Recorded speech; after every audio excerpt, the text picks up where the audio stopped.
Chapter 71. You are listening at novelfull.audio. Of course, Kisuke was also blown away by some of Bayu's wild ideas, that made him even more curious about the incredibly mysterious Bayu, and he wanted to figure out what the guy was really up to. Uehara Shiraha raised an eyebrow. I used to think he was a pain.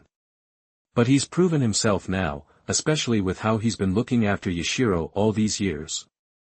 By the way, is that new gear he wanted ready yet? Almost. Kisuke Uehara sounded a little exasperated. Those two were like debt collectors, always hitting him up for cash. He barely had time to drink his tea. He'd been pulling late nights lately, and the dark circles under his eyes were proof. Still, one had crazy abilities and real power, and the other was his best friend, so he couldn't afford to tick either of them off. The thought gave Kisuke a headache. Uehara Shiraha was about to stretch out. Relax, Kisuke. With him around, we're golden. We just need to keep the equipment coming. Because she'd been one of Shiraha's regular sparring partners, she knew just how far he'd come. Add that to his messed up abilities, and Uehara knew she could trust him completely. Right now, she was just waiting for Shiraha to lead the charge to beat the crap out of Aizen. I've thought about this, Kisuke said with a sigh. But that guy's unpredictable. You can't apply normal logic to him. We need a more comprehensive plan. In his opinion, the reason Shiraha kept emphasizing that their partnership was just a transaction was so he could keep his distance. They provided the gear and the tech, Shiraha provided the intel. End of story. That was a pretty good deal for them, too. So, in the end, they'd still have to deal with Aizen personally. Kisuke knew this and was actively searching for solutions. Of course, if Shiraha came down on their side completely, that'd be even better, and it would solve a lot of problems. But would things really go that smoothly? Meanwhile, in the opulent office of the Imperial Army Commander-in-Chief, Nanao Ise was happily giving Shiraha Uehara a massage. Over the years, her skills had reached expert level. Still, the only person who ever got to enjoy a massage from the Deputy Commander-in-Chief was Shiraha Uehara, the Commander-in-Chief himself. As he enjoyed the massage from the beautiful Deputy Commander, Shiraha Uehara smiled. You seem cheerful.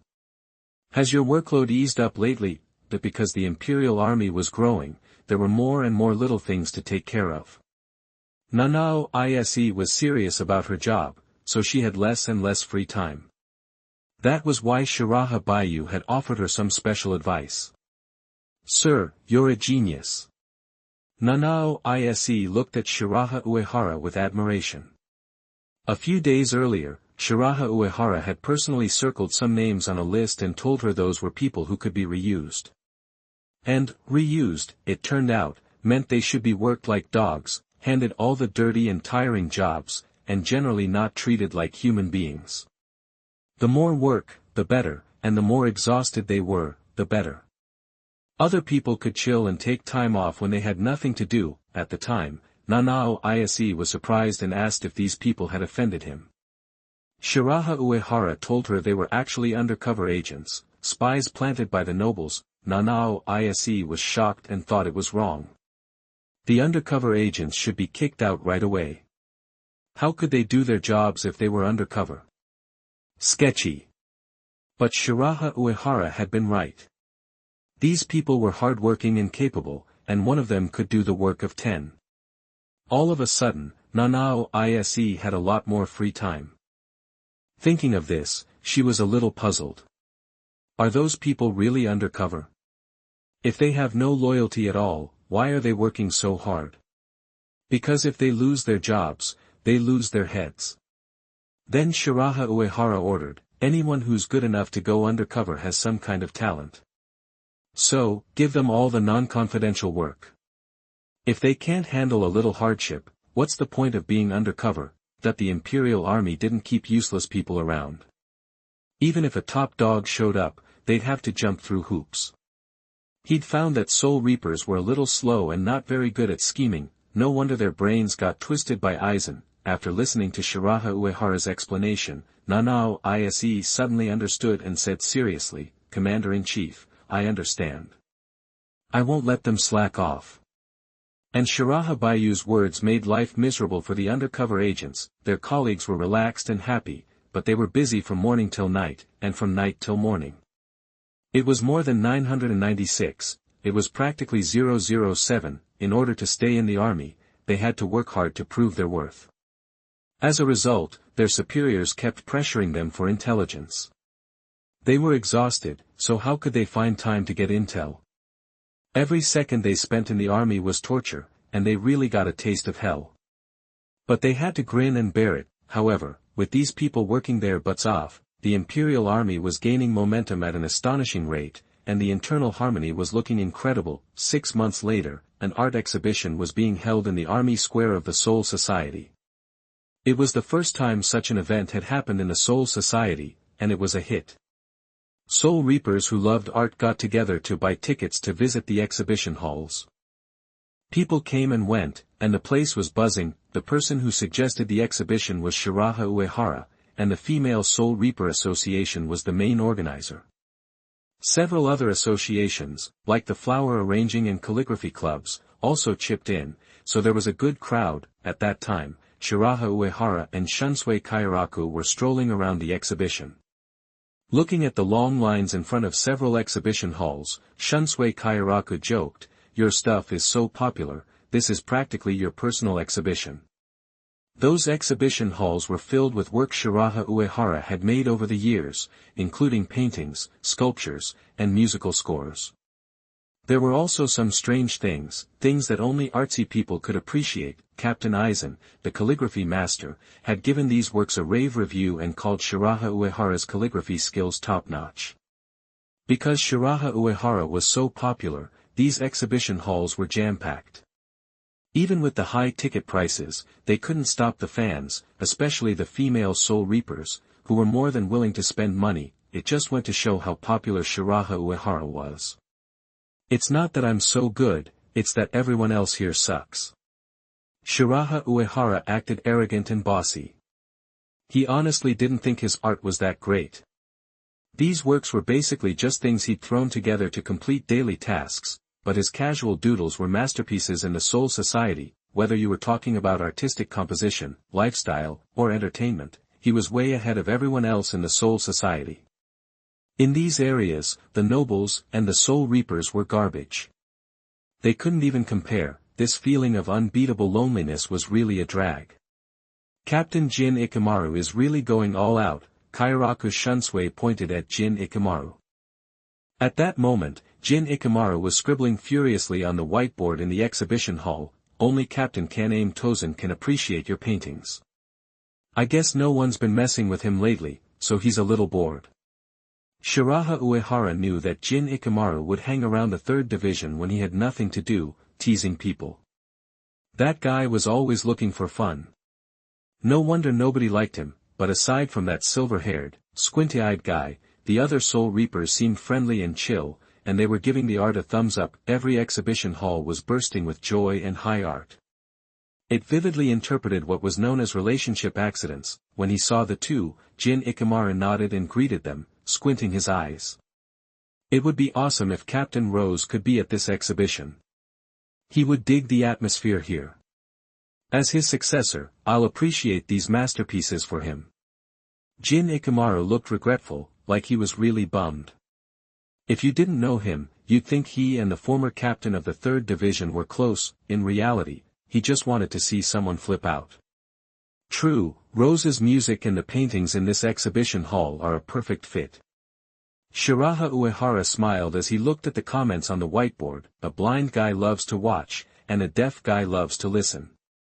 Perfect combo, right?" Rose, also known as Rojuro Odoribashi, was the former captain of the 3rd Division. Before he got hollowified, he was a well-known artist in the Soul Society.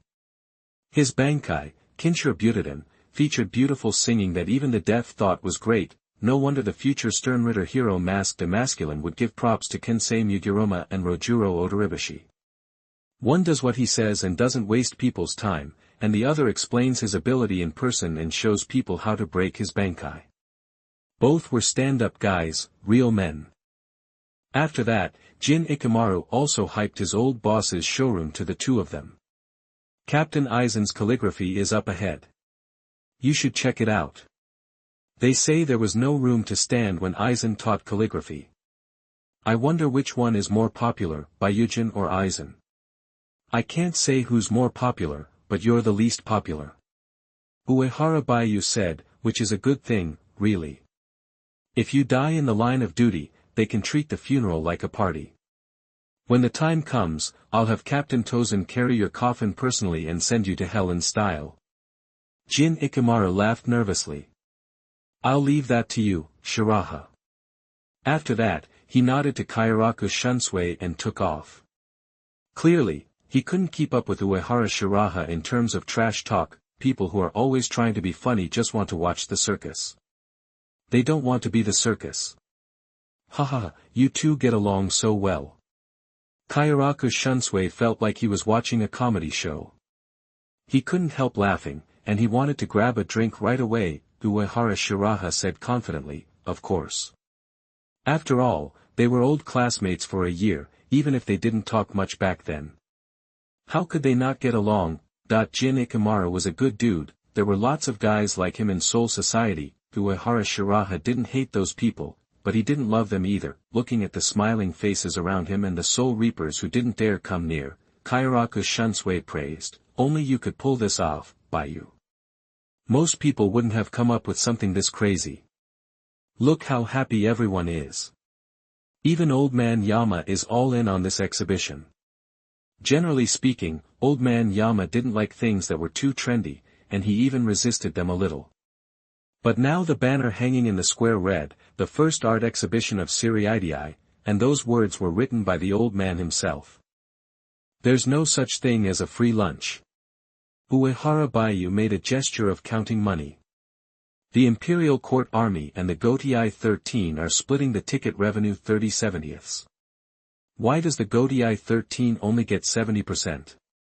Kairaku Shunsui looked surprised. When it came to the booze fund, even brothers had to keep score. 70% goes to the Imperial Army, 30% goes to the Gotei 13. The Gotei 13 coughed up money, manpower, and effort, and they only got 30%. That's the deal. Loads of people would kill for a deal this sweet. Uehara Baiyu shrugged and said, of that 30%, 20% is Yama's cut, and the rest is public money. There were biz ops everywhere in Soul Society, and the Soul Reapers had cash to burn. It was easy to squeeze money out of the nobles. Any idea Shiraha Uehara had was a gold mine. He was the true king of ideas. Like right now, after one exhibition, Shiraha Uehara was racking up a fortune. He barely lifted a finger and made a killing. Leave it to you. Kairaku Shunsui gave Uehara Shiraha a thumbs up. In his head, he was already working out how to raid the old man's private stash. 20% was a decent chunk of change, and he could buy a lot of good wine. As for Uehara Shiraha, forget it. It was too hard to cheat him, and he didn't dare cheat his niece, who was in charge of the books. At the exhibition, Uehara Shiraha kept talking to Kairaku Shunsui. He sized him up and down and said casually, something on your mind, Kairaku? Normally, after chit-chatting for a bit, they would hit the red light district, but Kairaku Shunsui didn't seem interested, and it wasn't just because his back was killing him. Kairaku Shunsui didn't try to hide it. It's Jushiro. He's beating himself up over what happened to Kaien Shiba. You know, he had high hopes for Shiba, and he'd even set aside the captain's Haori for him. Who would have thought he'd die so young? 2 months earlier, Kaien Shiba and Mizuki Shiba had died fighting Hollows. Except for the Hollows Night, the Gotei 13 hadn't lost a vice-captain or captain in over a century. Plus, the vice-captain of the 13th Division was also the current head of the Shiba family. No one saw Kaien Shiba's death coming.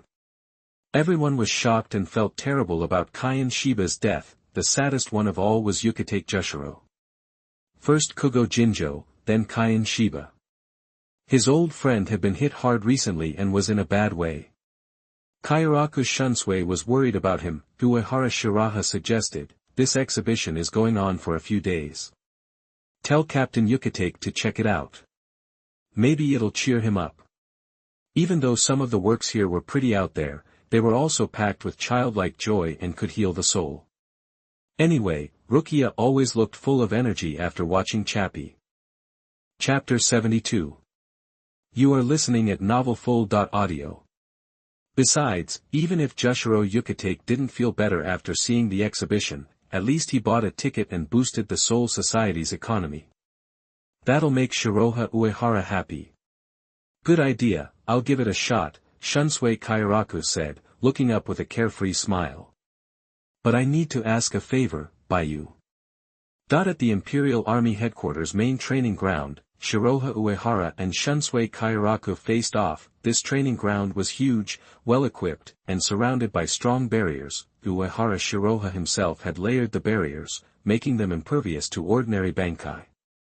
Even spiritual pressure couldn't get through. Kairaku Shunsui eyed the elaborate space and remarked. Compared to yours, our 8th Squad's training ground looks like a dump. He was too naturally lazy to expand his power or territory that quickly. It's simple, just find some manpower, Uehara Baiyu said, not finding it difficult. If there weren't enough people, he could just go to Rukongai and shout. If there wasn't enough money, he could go to the nobles. What was so hard about that? Just then, the system announced that his daily task was complete. Congratulations, host, for completing the daily task, chatting for 30 minutes. Reward, Observation Hockey +1, 7 Flash +1. Instantly, his mind filled with new understanding of observation hockey and the 7 Flash technique. The observation hockey within him shifted dramatically. When the transformation was complete, his observation hockey was far more potent, more than 10 times stronger, easily covering the entire training ground. He also discovered that fragmented images were appearing in his mind. In these visions, Kairaku Shunsui was speaking. Even when he was silent, Uehara Baiyu quickly checked his status screen and, sure enough, observation hockey had reached the perfect level. He'd dedicated almost all of his shadow clones to training observation hockey for the last 6 months. And now, in just half a year, he'd gone from mastery to perfection. The investment had paid off. Now, Uehara Shiraha's observation hockey had awakened the ability to foresee the future. Sneak attacks were a thing of the past, maximizing his survivability. Even better, a perfect observation hockey could unlock even greater abilities. Kairaku Shunsui suddenly felt Uehara Shiraha become more ethereal and unpredictable, like he'd just gone through an incredible transformation. This shift in energy wasn't spiritual pressure, it couldn't be perceived through spiritual awareness. Kairaku Shunsui could only sense it with the unique intuition of a strong fighter. Baiyu, he exclaimed, this is insane. You're already strong, and you just level up like it's nothing. How's a normal guy supposed to feel? Sometimes, I wonder if you're the Soul King's secret love child. Kairaku Shunsui was a Shinigami prodigy, but he paled in comparison. Next to Uehara Baiyu, calling himself ordinary was an exaggeration. Sparring with you is stressful, so I get stronger without thinking, Uehara Shiraha joked. Kairaku Shunsui chuckled wryly.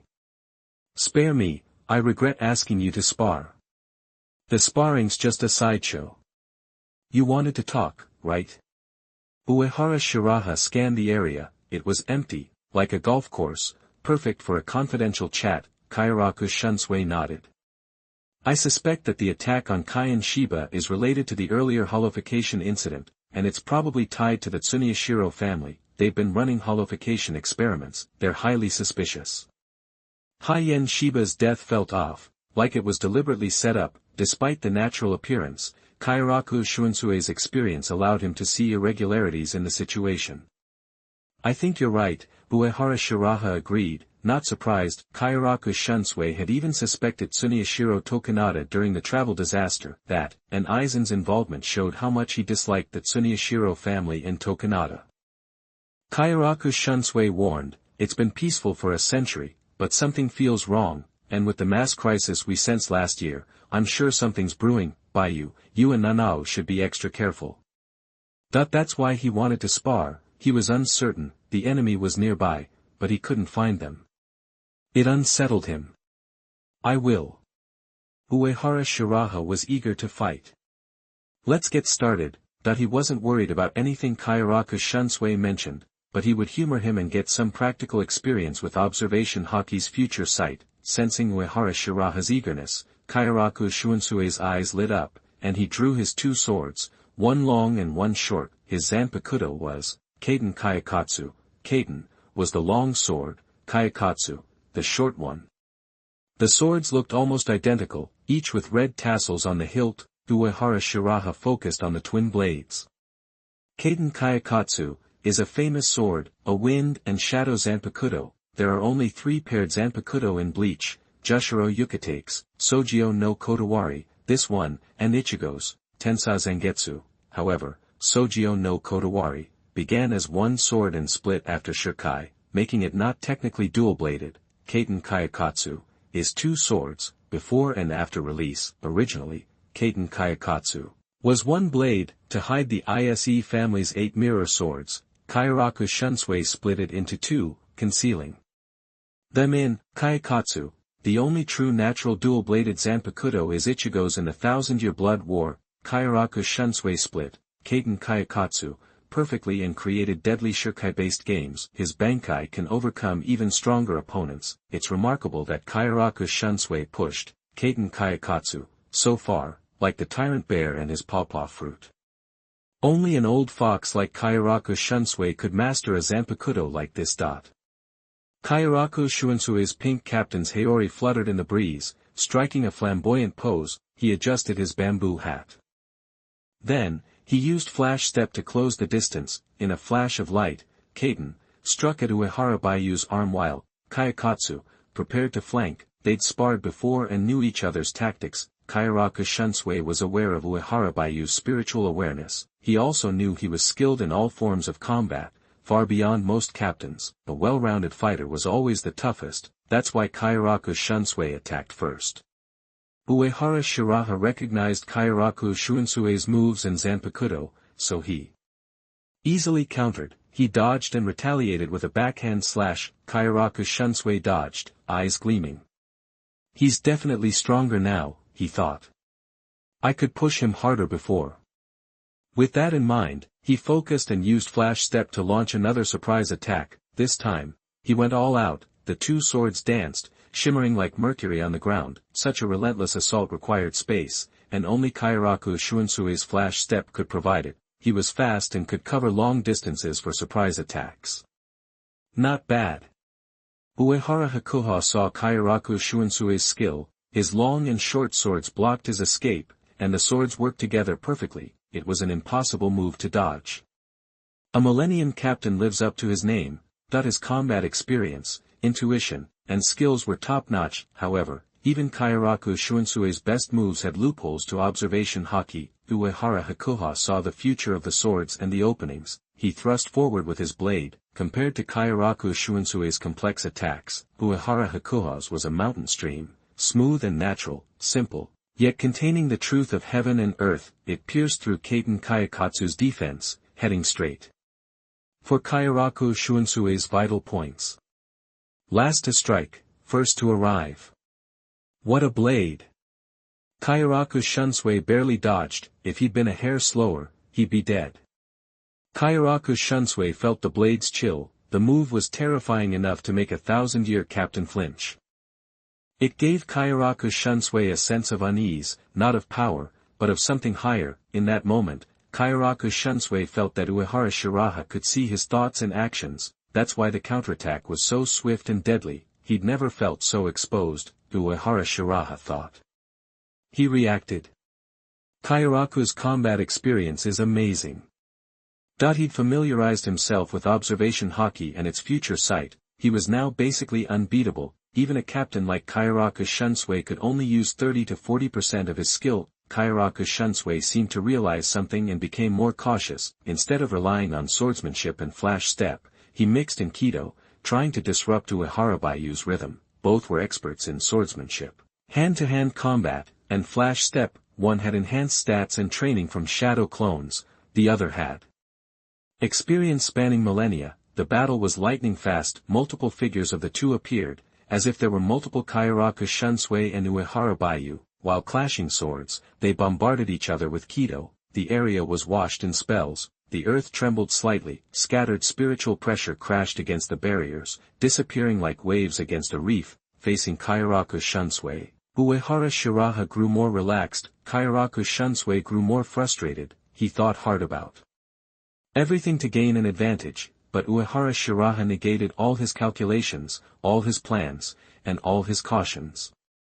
It was as if fate, or a pair of eyes in his mind, could see his actions and thoughts, that invisible pressure would crush any captain. Kairaku's Shunsui knew this couldn't be explained by enhanced perception, even Tozen Kaname wasn't this good. This power was different, it was terrifying. What kind of ability was it? At the main training ground, two figures, one red, one white, were locked in combat, landing again. Kairaku's Shunsui collided his swords. Not skilled in happiness alone, that a white spiral rushed at Uehara Shiraha. This unique attack was more powerful than a Zanpakuto Shirkai, the air current was fast, had a binding effect, and could even restrain Coyote Stark's wolves. However, Uehara Shiraha didn't move, neither dodging nor blocking. Observation Haki told him it was a feint to limit movement. As expected, the hurricane passed him by. I suspected as much, Kairaku's Shunsui said, shocked, but I didn't think it was this good. Chapter 73. You are listening at novelfull.audio. Now that you've awakened this ability, regular moves are pointless. Wanna mess around a bit, relive some childhood fun? That the veteran knew exactly what Uehara Bayu's power was, but he didn't say it, nor did he pry for details, an ability that Strong needed to stay secret, even though Uehara Bayu had carefully erected barriers to block conventional surveillance. Kairaku's Shunsui was still instinctively cautious, but because Uehara Bayu's ability was so overwhelming, he couldn't even pressure him using every trick he knew, put simply, without his Zanpakutos. First release, he didn't even qualify to trade blows. Kairaku's Shunsui was stunned for a moment, his gaze filled with shock. He'd spent a millennium building his strength, and he still couldn't even be Uehara Bayu's sparring partner. How long had the kid been a Soul Reaper? And he hadn't seen him work that hard, either. Was the talent gap really that wide? Sounds like a blast. Uehara Hakuha was also eager to see Kaden Kayakatsu's Shirkai in action. Their previous spars always stopped short of going all out. He'd learned a lot during those sessions, and his own power had grown, but the game had changed now. Top-tier observation Haki, plus future sight, was too much of a handicap, and Kairaku couldn't perform at his best. The fight would be more exciting once his opponent released his Zanpakuto, plus it would be a good test of perfect level observation Haki. Seeing Uehara Hakuha nod, Kairaku's Shunsui released his Zanpakuto, Flower Wind Rage, Flower God Roar, Heavenly Wind Rage, Heavenly Demon Mock, Kaden Kayakatsu. That a surge of intense spiritual pressure erupted, an unseen force blanketed the battlefield. This was Kaden Kayakatsu's Shirkai. It seemed like a Kido-type ability, but it was more like a rule-based ability that affected everyone in a certain area. The same went for his Bankai. Normally, Kairaku didn't need the release command for Shirkai, but it was a rare chance to have fun with Uehara Hakuha, so he was gonna do it right. Kairaku's Shunsui was pumped for the fight. He'd been feeling pretty bummed out, and wanted to get back in the game with Kaden Kayakatsu's Shirkai. After the Shirkai, Kairaku's Shunsui explained Kaden Kayakatsu's power as usual. Katenkiakatsu's Shirkai is based on kids' games, which can be turned into different games. Each game has its own rules, and you can get the upper hand if you play them right, but I can switch the games whenever I want, so I have the advantage there. I'll show you Katenkiakatsu's games one by one, so, let's have some fun. Bring it on. Uehara Shiraha was also curious to see if his future sight could handle Kaden Kayakatsu's complex, shifting Shirkai. He was familiar with Kaden Kayakatsu's Shirkai. Since this was just a sparring match, Kairaku's Shunsui pointed out the core trick of Kaden Kayakatsu, his ability to change games whenever he wanted, that fit a kid's personality, changing the rules when they were losing, that way. Kairaku's Shunsui held the cards, but even so, Uehara Shiraha didn't think he could lose, even if he only used observation Haki and Zenkinkizo. Kairaku's Shunsui, who had prepared well, flashed into the air, raised his Zanpakuto and announced, "First game, Zanki. Whoever is higher up wins. The higher you are, the stronger your strike." With that, He slashed down fiercely at Uehara Baiyu. Huge wave of force, far stronger than before, flew towards Uehara Baiyu. Uehara Baiyu, who had clearly seen the future, instantly picked the best counter. He swung his air-splitting sword upwards, his perfect level stand, white album, surged with life energy, and the huge vitality represented a strong physique and tyrannical power, combined with his spiritual pressure. That natural god transformed into a terrifying slash. Boom! With a thunderous roar, the two horrifying slashes slammed into each other. The ground cracked, the air exploded, and even the barrier around them shook. At that instant, Kairaku Shuansue's voice called from above. Shadow tag. Whoever gets their shadow stepped on loses. Once the game starts, we can both dive into the other guy's shadow. Attacking the shadow does damage to the real person, too.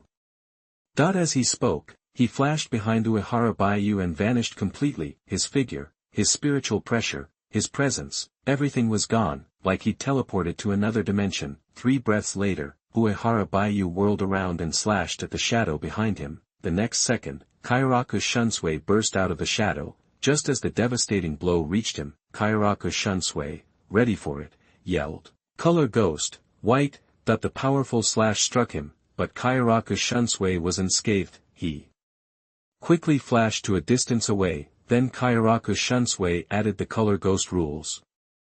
Third game, Color Ghost. When one of us says a color, we can only hurt the areas covered by that color. For example, if I call white and my clothes are red, your slash won't work. If I just said red, my whole body becomes vulnerable, but my slashes get way stronger. Basically, the fewer colors you have on you, the harder you are to hit, but your slashes are weaker. But if you get hit in that color, you take way more damage. Got it? Uehara Shiraha was familiar with these 3 classic games. One Blade Stark had died at Kairaku Shuansue's hands because of Lustful Ghost. He'd activated it and called black. Then Kairaku Shunsui had pulled off his red robe, revealing a black Soul Reaper uniform, and slashed at Stark's black hollow. His whole body was black, so his slash was boosted. Stark, in his white jacket, had only a little black hollow, so he took double damage. With those buffs stacked, the strongest of the 10 Espada went down fast, but with future sight, Uehara Shiraha was playing with cheat codes. He was too steady to be tricked. So even though Kairaku Shunsui rotated through all 3 games, Uehara Shiraha didn't get a scratch. On the other hand, Uehara Shiraha almost tricked Kairaku Shunsui with the games.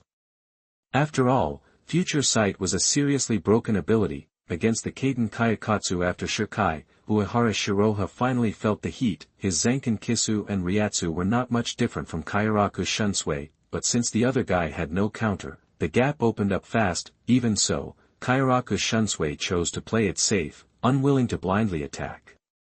Future sight was too scary, facing the ability that seemed to see through everything. He couldn't afford a single misstep. The earlier fight had proven it. It was like playing rock-paper-scissors with someone who always knew what you'd pick.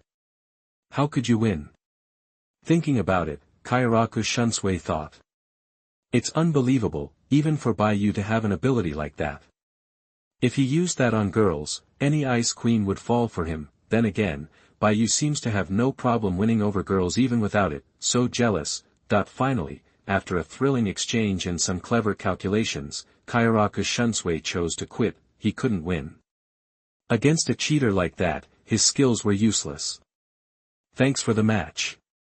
Good fight. Uehara Baiyu was feeling energized and wanted to go again. A fight he could completely control was too fun. His observation hockey worked perfectly against the tricky and unpredictable kids' games. After the battle, he was even better at seeing the future. Kairaku Shunsui smiled wearily. I gave it my best shot, but I still lost.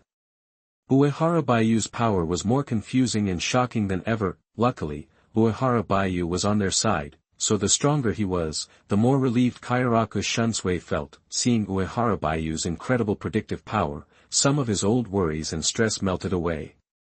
Let's go grab a drink. Seeing Kairaku Shunsui relax, Uehara Shiraha gave him the bro invite. The two headed to the red light district, ready to paint the town red. Another night of romance with the beautiful women.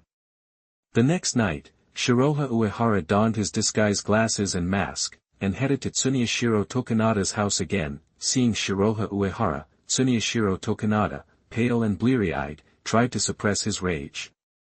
It's been almost a year, Otsutsuki Naruto. When will you keep your promise? Look at this room. You've almost cleaned me out. Aren't you satisfied yet? That he glanced around, all the furniture made of thousand-year-old sandalwood was gone, the priceless antiques and calligraphy, even the precious jade inlaid in the walls, had been plundered. The once luxurious and gorgeous room was pathetic and bare. Besides the money, Tsuneyashiro Tokunada had been providing the guy with info for months. Tsuneyashiro Tokunada was nominally a prisoner, but he'd lived in luxury and controlled the video hall and its secrets. Compared to ordinary soul reapers, he lived like a king. He felt more free and clear than anyone, and despised those ignorant nobodies from the bottom of his heart. But now, even if the money's gone, you still have the information. Don't underestimate your potential. Uehara Baiyu held up the Yenluo Jingdian, shaking it in front of him before quickly putting it away. It had to be said, Tsuneyashiro Tokunada had a real knack for intelligence work, perfect for a future villain. He'd found most of the undercover agents in the Imperial Army. With Tsuneyashiro Tokunada's twisted mind and low IQ, he couldn't have possibly been obedient. But with the bait of Yenluo Jingdian and the Mind Stone's guidance, Tsuneyashiro Tokunada had no choice but to play dog. You. Tsuneyashiro Tokunada's eyes flashed when he saw the Yanra Kagami Nori. He'd suffered so much for that family heirloom, he could cry just thinking about it. But he could only watch the other guy hide the Yanra Kagami Nori again. Over the last few months, Tsuneyashiro Tokunada had tried every trick, but couldn't find either the Yanra Kagami Nori or Otsutsuki Naruto. He'd been beaten so many times that he almost had PTSD. The artifact he craved was right there, and he couldn't touch it. It was like watching the girl of his dreams fall for someone else. It hurt. It hurt so bad. Uehara Shiraha shook his head. You haven't figured out your place yet. How can I trust you with the Yanra Kagami Nori? Tsuneyashiro Tokunada was still useful. He needed him to be a guinea pig to test the Mind Stone. Uehara Shiraha wouldn't hand over Yanra Kagami Nori until he'd squeezed every last drop of value out of him. I understand. I will follow your will. Tsuneyashiro Tokunada clenched his fists, feeling humiliated. In his mind, Uehara Shiraha was a devil, 1,000 times worse than Kyoraku Shunsui. Before, he just wanted to teach the ignorant people a lesson, especially Kyoraku Shunsui. Now, he just wanted to be king. To make the world feel pain, to watch it burn, he wanted to destroy Uehara Baiyu and everything he cared about. Uehara Baiyu nodded. That's right. As long as you're obedient, the Yenluo Jingdian and the Tsuneyashiro family will be yours one day. He was good at empty promises, and Tsuneyashiro Tokunada would fall for it, too, but the moment he got greedy, he'd be dead. When I take control of the Tsuneyashiro family, I will serve you better. Tsuneyashiro Tokunada lowered his head, hiding his fury. He understood. If he acted obedient, the other guy would trust him and hand over the Yenluo Jingdian. If he was going to let him control the Tsuneyashiro family through him, he had to be ready to strike back. Tsuneyashiro Tokunada wouldn't be controlled by anyone. Uehara Baiyu thought about it. It seemed like this guy was tapped out for money, but he'd come prepared. Uehara Baiyu waved his right hand, producing several blank papers. He handed them to Tsuneyashiro Tokunada. It's not that I don't trust you, but talk is cheap. Write it down and swear to it. These are my terms. If you think you can do it, sign and seal them in the name of the Tsuneyashiro family leader. Just blank paper. Tsuneyashiro Tokunada was confused. Uehara Shiraha was blunt. So, is there a problem? Just tell me if you'll sign it or not. No problem. I'll sign it. Tsuneyashiro Tokunada lowered his head again, his clenched fists trembling. He would repay such humiliation and hatred 100-fold someday. After that, Uehara Shiraha picked up the signed papers and left without a backward glance. He didn't care about Tsuneyashiro Tokunada's rage and hatred. Who cared about the whining of a loser? Chapter 74. You are listening at novelfull.audio. The word about Uehara Hakuha and Kyoraku Shuansui's showdown was still buzzing around. Captain Zunohana Retsu, Yamamoto Genryusai Shigekuni, and Yukitake Jushiro were all floored by Uehara Hakuha's power. They knew Kairaku's Shunsui was a force to be reckoned with, and his Kaiten Kayakatsu's Shirkai was tougher than some captains' Bankai. The fact that Kairaku's Shunsui was dead serious meant Uehara Hakuha was in a completely different league from your average captain, practically on their level. To catch up to their millennia of experience in under a century. That was pure, unadulterated talent. It was insane. Yukitake was stoked, Yamamoto was relieved, and even Unohana was getting a little hyped up. Aizen, Tozen Kaname, and Ikimara Jin already knew how strong Uehara Hakuha was, but they still felt a ripple of surprise. It seemed like Uehara Hakuha had gotten even stronger in practically no time at all. Unbelievable. Isshin Shiba and Sajin Kamamura just marveled at the sheer power of the two fighters, which was way beyond anything they could handle. Byakuya Kachiki gripped Senbenzakura tighter, his expression turning icier as he threw himself back into hardcore training, and Kenpachi Zaraki. His eyes were bloodshot. He'd challenged Hakuha Uehara countless times over the years, always itching for a real brawl, but it never quite scratched the itch. When he heard about Hakuha Uehara and Shunsui Kairaku's fight, he punched through a few walls in frustration. He wanted to get to the battlefield ASAP and cut loose, but his Yachiru brand Gouda navigation was as reliable as ever. By the time he got there, the fight was over. Kenpachi Zaraki could only rage in helplessness, taking it out on some iron pillars in the training grounds. Meanwhile, Hashwalth, lurking in the shadows, looked grim, a slight frown creasing his forehead. This Uehara Hakuha was getting stronger, making him an even bigger threat. Unlike those other cocky guards, he was super cautious. He was also a little frustrated. He'd hoped His Majesty would wake up sooner. With His Majesty around, guys like this would be nothing, just ants, but now, it looked like that weird feeling of dread from a year ago probably wasn't about His Majesty at all. For now, Hashwalth would just have to dig up every scrap of info he could find on Uehara Hakuha. He hoped the guy had a limit, that his strength wouldn't keep exploding like this. Otherwise, this dude would definitely become their biggest headache. A few days later, news of Uehara Hakuha's win over Shunsui Kairaku was all over the Soul Society. Of course, some nobles were stirring the pot, trying to sabotage Uehara Hakuha and Shunsui Kairaku's friendship. Aizen just watched, knowing full well those petty games wouldn't work. The other captains and lieutenants were, once again, blown away by Uehara Hakuha's power. After all, Shunsui Kairaku was a captain for centuries and the captain commander's top student. His strength was legendary, and Uehara Hakuha had stomped him. There was no question. He was the ultimate prodigy of the Soul Reapers. Morale and loyalty in the Imperial Army shot through the roof again. Having a leader like that made everyone feel safer and more united. Meanwhile, Tsuneyashiro Tokunada was losing it again. If he actually had any decent furniture in the room, he would definitely smash it all to blow off steam. Now that Hakuha Uehara had mastered observation haki, he was focusing on swordplay and hand-to-hand combat. He wanted to level up those skills to the point where he could match a 1000-year captain and become a true all-rounder. He wanted to be even more versatile than Aizen. He didn't sweat the little squabbles in the Soul Society. He just went about his business every day, eating, drinking, and chilling out.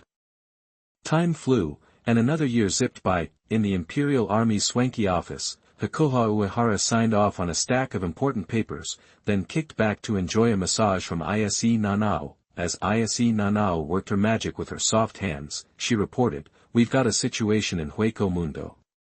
The tech guys detected some crazy spiritual pressure spikes. Following your orders, they didn't send any regular troops in. We need you to sign off on how to handle it, Commander."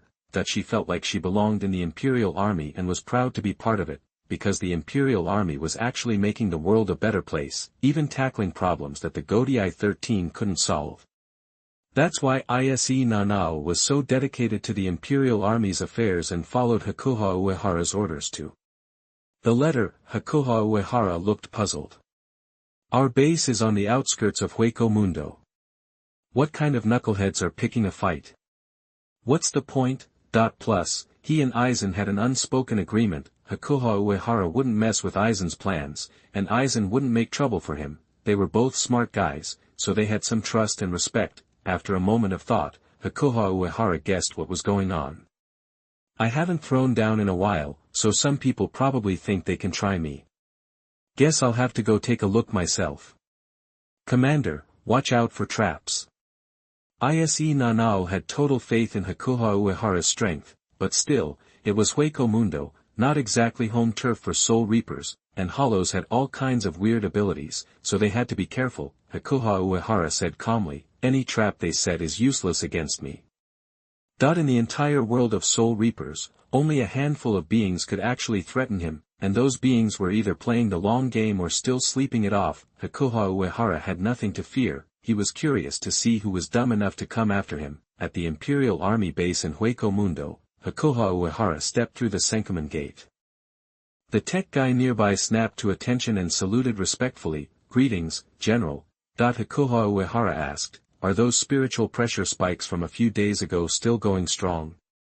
Reporting, Commander, they're still going, and they're getting stronger, but the location hasn't changed. One of the techs replied instantly. Hakuha Uehara nodded and took off towards the location of the disturbance. After running for a bit, he sensed a huge surge of spiritual pressure in the distance. Two of the sources were as strong as hollows at the Vasto Lord level, and the rest were just small fry. The spiritual pressure of these hollows was all mixed up and unstable, textbook hollow. Energy, plus, with his observation haki, he could sense a deadly aura and weird energy around the hollows. The energy had no life force to it, it must be some kind of special barrier. Against perfect observation haki, there was no hiding anything.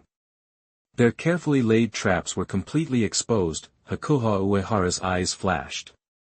You think you can take me with this little trick? You're underestimating me. The next moment, he sped off towards the spiritual pressure with even more speed. Hakuha Uehara hit full throttle, arriving at his destination in no time. He didn't hesitate. He appeared right in front of the enemy. A pack of hollows rose up from behind the sand dunes, surrounding Hakuha Uehara. Even though these hollows had evolved, they still had some hollow traits, like claws and bone armor. Clearly, these weren't perfect Arrancar. Under the cold moonlight, the desert wind howled, kicking up dust. Hakuha Uehara stared down the pack of savage hollows. Against the huge hollows, he looked small. The two hollows leading the pack wore white coats and had long swords at their waists. They weren't that tall, but their spiritual pressure was intense. One of the hollows had a broken bone mask covering half his face, with the number 6 emblazoned on his chest.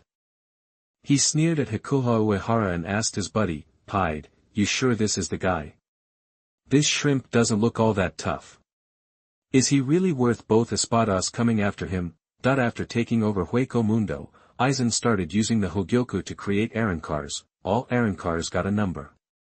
The earlier they were created, the higher the number. Then, Aizen handpicked the 10 strongest Arrancars and gave them numbers from 0 to 9 based on their power. These were the Espada. The other Arrancar, with the number 4 on his chest, spoke up, Neros, have you forgotten Master Sar Apollo's orders?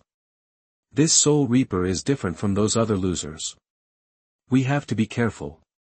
Yeah, whatever, Neros said with a smirk. I'm Neros the 6th Espada, and this is Paid the 4th, whether you're the Uehara Hakuha we're looking for or not, you're going down, because the 2 Espada standing in front of you are the strongest force in Hueco Mundo. Hakuha Uehara looked at the 2 self-proclaimed Espadas, who clearly had cannon fodder written all over them, and said calmly, if you're just here to get wrecked, you shouldn't talk so big. No matter how tough you act, it doesn't change the fact that you're weak. Don't let these 2 Arrancars' names fool you, they're just trash. These 2 Arrancar were replacements for Haribel and Ulquiorra, just experimental subjects and placeholders. They were nothing like the real Espadas from the Arrancar arc. Even the Espadas who did well in the show were garbage in Uehara Hakuha's eyes, let alone these 2 fakes. Looking for a fight? Neros roared, throwing a punch at Hakuha Uehara. Hakuha Uehara stayed cool, not even flinching. Neros grinned. He's just taking my punch head on. This idiot is done for. But Paid the 4th narrowed his eyes and yelled, Neros, get out of the way. He started to move to help. Neros was confused. Why should I move? I already hit him. I won. Bang! With a thunderous crash, his fist connected with Uehara Hakuha's body. But instead of the enemy being sent flying, nothing happened. Uehara Hakuha, who hadn't moved an inch, slowly resheathed his sword and, in the same motion, punched Paid out of the way. When did he draw his sword? I didn't even see it. Neros was even more puzzled now. Then, his body suddenly slumped, a long gash appeared on his chest, and blood gushed out like a fountain. In his final moments, Neros remembered Sar Apollo's words and mumbled to himself, so it's all true. This Soul Reaper is really strong. Sorry, Lord Eisen. The small fry Arankar cried out in terror, Lord Neros. How could he beat an Espada with one shot? Monster, Uehara Shiraha scoffed, shut it. An invisible wave of cold swept over them, freezing the small group of Arankars in place. These Arankars were hand-picked by Paid and Neros. Among all the non-Espada Arankars, these guys were the elite, but they couldn't last a second against the freezing air. The group of Arankars that had the numbers advantage was gone in a blink, leaving only the gasping fourth Espada. Paid, he stared at Uehara Shiraha in shock and disbelief. I've never seen Lord Sar Apollo pay so much attention to someone, so I knew you were strong, but I didn't think you were this strong. Who are you? Paid's right arm was twisted at a weird angle, and blood dripped from his wrist, seeping into the desert sand. In just one moment of fighting, he felt unbelievable pressure. The pressure made him gasp for air, stopping his breathing and freezing his blood. To be honest, it wasn't even a fight. It was a one-sided beatdown. If it weren't for his ability kicking in, Paid would have been dead the instant he reacted and blocked with his arm. I am the Soul Reaper who's here to end your lives. Uehara Shiraha looked at Paid for a moment, then shook his head, losing interest. After a year of training, his sword skills and hand-to-hand combat were now at the level of a 1,000-year captain. Now, his swordplay, hand-to-hand combat, and flash step were practically maxed out for a Soul Reaper, and yet, these two Espadas weren't even worth him getting serious. One sword strike and one punch took out almost two of them. The current Espadas were a joke. The next second, Paid smeared the blood from his right hand on his left, unleashed all his spiritual pressure, raised his left hand at Uehara Shiraha, and yelled, Ciro Oscuras. A huge crimson blast engulfed the area. The terrifying spiritual pressure blasted out, shaking the sky and earth, destroying everything in its path, and even warping space. Seeing this, Paid sighed in relief. This move was unique to the Espadas. It was so powerful that it was forbidden inside Las Noches. If that hit, no matter how strong this guy was, but in that moment, his danger sense screamed. Paid felt cold all over, and the left side of his body tingled as if pricked by a needle. He reacted immediately and dodged to the right. In the huge red explosion, a powerful slash tore through the Ciro Oscuras, and the remaining force cut Paid to pieces. Against the destructive slash, Paid's skin and strength were useless. He fell into a pool of blood, gasping for air. The attack came from the right. I totally fell for it. I'm done for. The difference in strength was so huge that Paid couldn't resist. He could only accept his fate. It felt like he was staring down the hollow who had given him a new life. Chapter 75. You are listening at novelfull.audio. Just when Paid was about to kick the bucket, someone materialized out of thin air in the desert. This dude was also rocking a white windbreaker, topped with red hair and eyes that were straight up gold. He smirked like he knew something you didn't. He glanced at Paid, who was dissolving into spirit particles, and scoffed, what a waste. Couldn't even stall for a hot minute. Guess we're jumping the gun.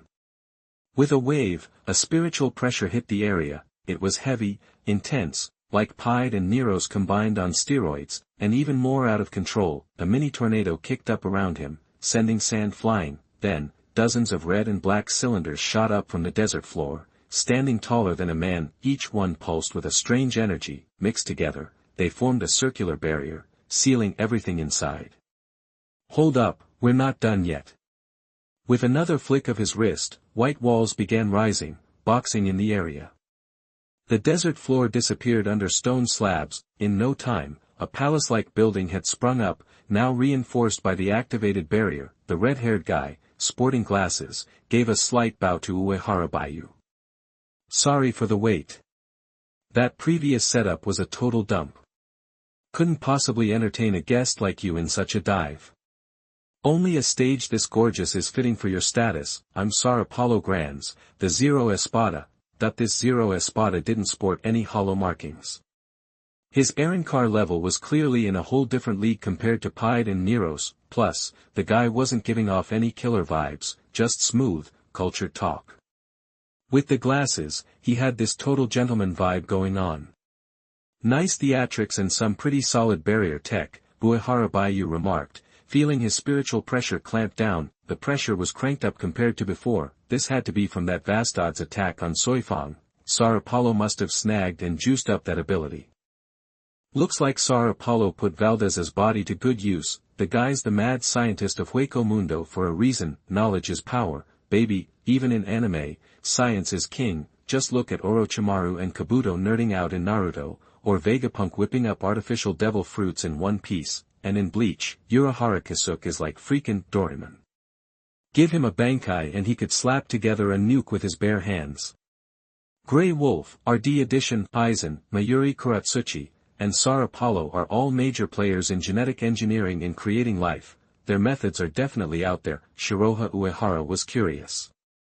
Besides this spiritual pressure dampener, what other tricks did this guy have up his sleeve? Sar Apollo looked caught off guard, then surprised. So, you clocked that this is a trap, then why didn't you try to stop me from setting up the barrier? Even if you didn't have time to stop me, someone with your kind of power could easily make a break for it. Because it's not worth the trouble. Uehara shot back casually. Sounds like you did your homework on my abilities. You've been data mining, huh? These scientists are always cooking up counters. Like Batman planning for every possible scenario, dealing with these guys is like facing off against the brains in Golden Light Thunderbolt. You just charge in and unload your ultimate move. Got a big brain. Blow it to smithereens, if not, bail. But Uehara wasn't going to do that, because he's loaded with trump cards and power-ups, and he specializes in shutting down showy moves. All of Sar Apollo's weird tricks looked like a monkey show that was a fun way to kill time. Sar Apollo puffed up, grinning like a Cheshire cat. You appreciate science.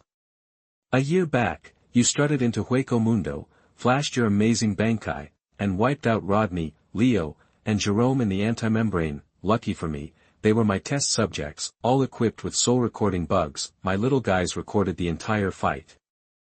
So, I've got all your combat data cataloged. Your power is straight up mesmerizing. Whether it's a Shinigami's Bankai or spacetime shenanigans, it's a whole new ballgame, a whole new power to him. The power of time and space is the real deal. Amazing, interesting, game-changing. Sar Apollo couldn't resist. He ditched Aizen's orders and ambushed Uehara Shiraha. Uehara Shiraha stayed cool. So, you're banking on taking down my Bankai, but without the Mind Stone, his Bankai would be easy prey. But in the Bleach world, all abilities hinge on mental strength. Bankai is the embodiment of the Shinigami's inner power, and the Mind Stone calls the shots when it comes to thoughts and minds. If someone thought they could control him, the guy rocking the Mind Stone, that would be the punchline of the century. So, Uehara Shiraha's Bankai wasn't impacted by the barrier at all, but he wasn't about to broadcast that. Used as a trump card, he could probably outsmart Soul Reapers and even Yawatch. Sar Apollo, clueless about the Mind Stone, was riding high on confidence. Not just your Bankai, but every move, every thought. I've mapped it all out. I've broken down your spiritual pressure patterns into data. With that data locked down, no matter how strong you are, you won't faze me. He stared at Uehara, eyes burning. He wanted to strap this Shinigami to a table and dissect the guy. He couldn't wait to see what potential this Shinigami might tap into, or the crazy ways he'd react when cornered. Really? I call BS. Uehara slashed without a second thought. He deliberately mimicked the move he used a year ago to see how Sar Apollo would react. Didn't I tell you? I have all your data. Sar Apollo turned and sidestepped with a smug grin. This includes your draw speed, strength, the whole 9 yards, so, your sword can't touch me. That's the power of science. Uehara wasted no time. He flashed and swung again. A white, cold light cut through the air aimed at Sar Apollo's head. Sar Apollo sneered. I've seen it all before. You're wasting your energy. He dodged again and drew his blade to retaliate, but at that moment, the flesh and blood covering on Sar Apollo's right shoulder exploded, and a blood arrow shot out. His smug grin vanished as he stared at the fresh wound on his shoulder in disbelief. That's not how fast or strong you were before. Why is your spiritual pressure hitting so hard now? What are you, a monster? Tsar Apollo hadn't taken a hit in ages, his steel skin and spiritual pressure could tank most attacks, and he prepped a whole arsenal against Uehara Bayu's spiritual pressure. He dialed down his opponent's spiritual pressure and tuned his own to be resistant to the guy's attacks. With all the data and combat data, his plan was flawless, but after all that prep, he got tagged by a single slash. That's not how this works. Uehara Bayu swung again. He cut out all the showboating from his moves, a million practice slashes packed with speed, precision, and ruthless power. It looked simple, but even a seasoned captain would get caught off guard. Tsar Apollo reacted with a block this time, backing away. As a top-tier vast lord, his strength was about on par with a top-tier captain, so even with a rattled mind, he did what he needed to do. After deflecting Uehara Bayu's second strike, Tsar Apollo channeled his spiritual pressure and healed the wound on his shoulder. Uehara Bayu raised an eyebrow. Super speed regeneration. Looks like you're a step up from the average Arrancar. Those guys don't pull that off. The previous Arrancars were different from his memories. They couldn't revert to their original form. The Tsar Apollo in front of him was clearly the real deal. He didn't seem like he would release a sword either. Tsar Apollo smirked. Don't compare me to those defective products. The Arrancars you fought were just failed experiments. My evolution is flawless. I've mastered the power of the Arrancar. Next step is to cut the dead weight and evolve. What's the deal with you? How did you get so strong? Tsar Apollo believed in his own strength. He had his brother's soul inside of him. Even fighting straight up, he could take Uehara Bayu. The traps were a plan to capture experimental materials. Facing Uehara Bayu's new strength, Tsar Apollo feels the loss of control. Uehara Bayu scowled. Did you think I'd stay in the same place forever? I've been putting in the work, so my strength would increase. Tsar Apollo made a confused expression. Is he kidding? This is not a little bit of progress, but a qualitative leap. After only 1 year of practice, he can get such a huge improvement in strength. Is this reasonable? With this speed of improvement, even those hollows who eat their own kind can't compare. Tsar Apollo always thought that he was special, and his speed of strength improvement was outstanding among the Watt-level hollows. But compared with the one in front of him, the difference in talent is like the difference between a hill and a grain of sand. But soon, his expression became fanatical, and he looked at Shangyuan Bayu as if he was looking at some rare bird or animal. He said excitedly. Your growth rate is really amazing. I have also analyzed the spiritual pressure of other Shinigami, and they are no match for you. Although you are essentially the same kind of life, you are very special. Not only compared to the Shinigami, you are special, but also compared to the hollows and humans. It's great to meet you. You are the best experimental material. Uehara Bayu shrugged. You're not bad yourself.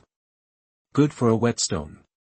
Sal Apollo is strong with the two souls combined, but can't split his soul, unlike the future Stark, who can still hold his rank after splitting his soul and his strength remains very strong. But after splitting his soul, Sal Apollo can only make hamburgers, be the eighth brother, and do intelligence and scientific research. A whetstone. Tsar Apollo smiled mysteriously. You should do this yourself. After saying that, he shook his body, and some black liquid emerged from his body and flew into the sky, and then sprinkled towards Uehara Bayu.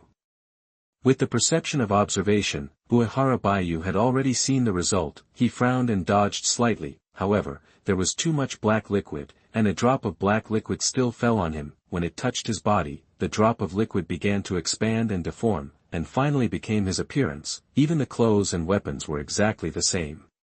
You're good at juggling.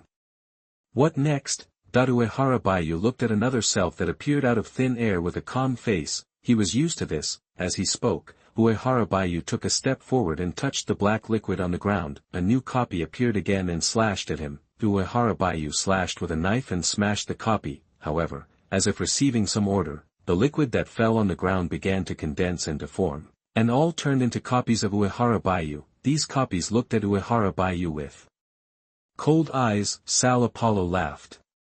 Ha ha, you think this is just a simple copy? My skills are invincible, these copies can copy all your moves, even your Zanpakuto abilities, and they are endless, let me see you. Before he finished speaking, Uehara Baiyu waved his hand and said, Ice Age. Instantly, invisible cold air rolled out, and wherever it passed, ice crystals condensed and the air froze, whether it was the large number of replicas that had just appeared or the black liquid on the ground, they were all frozen. Looking at those frozen selves, he nodded secretly. Although they were fake, they were still very handsome. This is impossible. Sar Apollo was shocked when he saw this scene and asked in confusion. Why doesn't the replica have such ability? And why can't the replica copy the power of the Zanpakuto? That while saying this, he released his spiritual pressure and probed his nerves to carefully sense Uehara Baiyu's spiritual pressure. Immediately, Sal Apollo's face changed and he said in shock. Strange, your spiritual pressure, your soul is protected, why do you suddenly have such power? You didn't have such power a year ago. Is it a new Bankai technique? What secrets do you have? That his technique is not a simple copy or suppression of spiritual pressure, but an imitation of the essence of the soul. Because of this, the barrier set up by Sal Apollo can even suppress the Bankai of Zanpakuto, and can even copy the Bankai, because in essence, the Bankai of the Zanpakuto of the god of death is the manifestation of the characteristics of the soul. Sal Apollo obtained this ability to act directly on the soul through studying the antimembrane silk. This ability has always been invincible, this is the first time it has failed. The god of death in front of him is totally unreasonable. He broke all his calculations and made his careful plans fail again and again. So that's all you can do? Hurry up and use your invincible skills to think of a solution. With the help of the power of the Mind Stone, Uehara Baiyu saw the flaws of Sar Apollo and also saw the mystery of the surrounding barrier. It must be said that the strength and skills of the level 1 Great Hollow are all advisable. The power that targets the soul is not something that ordinary people can handle. However, with the Mind Stone, any ability that targets the mind and soul cannot work on him. Moreover, although Sal Apollo is very strong, his own flaws are too fatal. No wonder the opponent will take the initiative to split his soul in the future, perhaps because he is aware of his own shortcomings. Of course, this flaw is not considered a flaw under normal circumstances, and the so-called normal situation never includes facing Uehara Baiyuki. Chapter 77. You are listening at novelfull.audio. Under normal circumstances, Sar Apollo was nearly indestructible. His attacks weren't supposed to be completely ineffective. He was a super Vastad, after all, with millennia of power behind him. However, Sar Apollo relied on his super speed regeneration and tough skin, so he recklessly traded blows, taking injuries. Uehara Baiyu's barrier was close to perfect, offering incredible defense. Vaxu's steel skin was child's play compared to it. Plus, he could foresee attacks, concentrating spiritual pressure precisely where it was needed.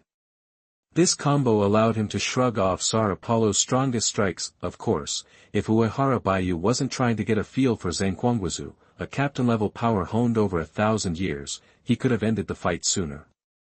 His perfected stand, Donkong's Bankai, or the Mind Gem, all could have taken Sar Apollo down quickly. Sar Apollo finally realized he was in trouble, frantically unleashing all his spiritual pressure.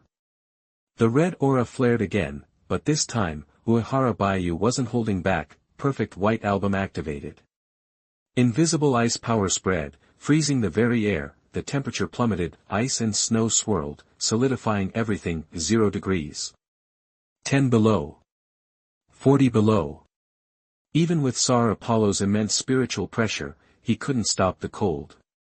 His body, his spiritual power, even his soul started to freeze. Impossible. Sar Apollo's stiff face showed shock. How can a mere soul reaper wield such power? What is this? Why can't spiritual pressure stop it? And why isn't this extreme cold hurting him? How does this work? I don't understand. I can't accept it. My techniques are perfect. Zero Espada had become a walking encyclopedia of questions. His body had been prepped for resistance to spiritual pressure, which is why he was unscathed despite the disadvantage earlier. But this icy power was bizarre. There was no spiritual pressure from Uehara at all, it was like an alien attack. This wasn't just a soul reaper. It didn't make sense. Uehara Baiyu stepped back, maintaining his stand. In a heartbeat, Sarapallo, a top-tier hollow, was trapped in a giant ice block. Even then, he didn't die, clinging to life with his vitality and regeneration. Tough customer.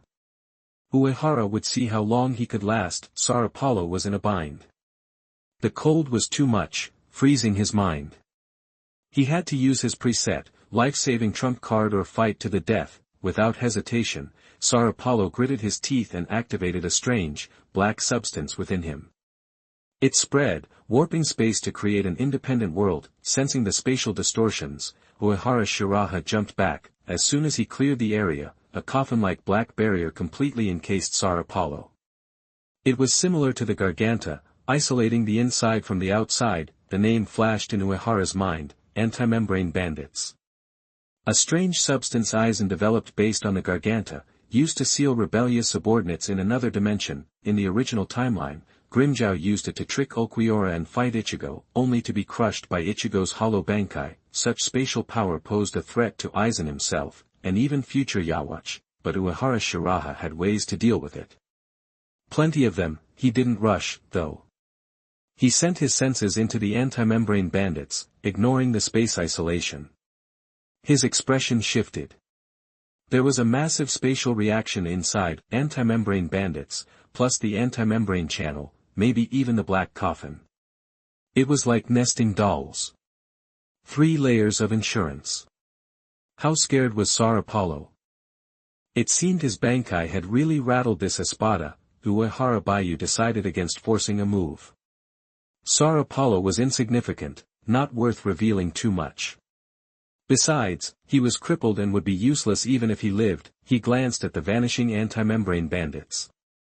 His eyes seemed to pierce through to Sarapallo, trapped and helpless. In the dark, Sarapallo, being teleported away by the black chamber, fell to Uehara Baiyu's gaze. His golden eyes were filled with reluctance, shock, anger, and even fear. He could see the path to greater power, but could only flee in disgrace. He'd never forget the humiliation, the pain. Revenge was inevitable. In Sarapallo's mind, Ilfert spoke. What's the point of being so ruthless now? You should have fought to the bitter end. But you ran. Pathetic. I don't have a brother like you anymore. We're done. Shut up. Sarapallo snapped. You're too extreme, Ilfert. If he was going to cut ties, he'd use the opportunity to perfect his conception ability.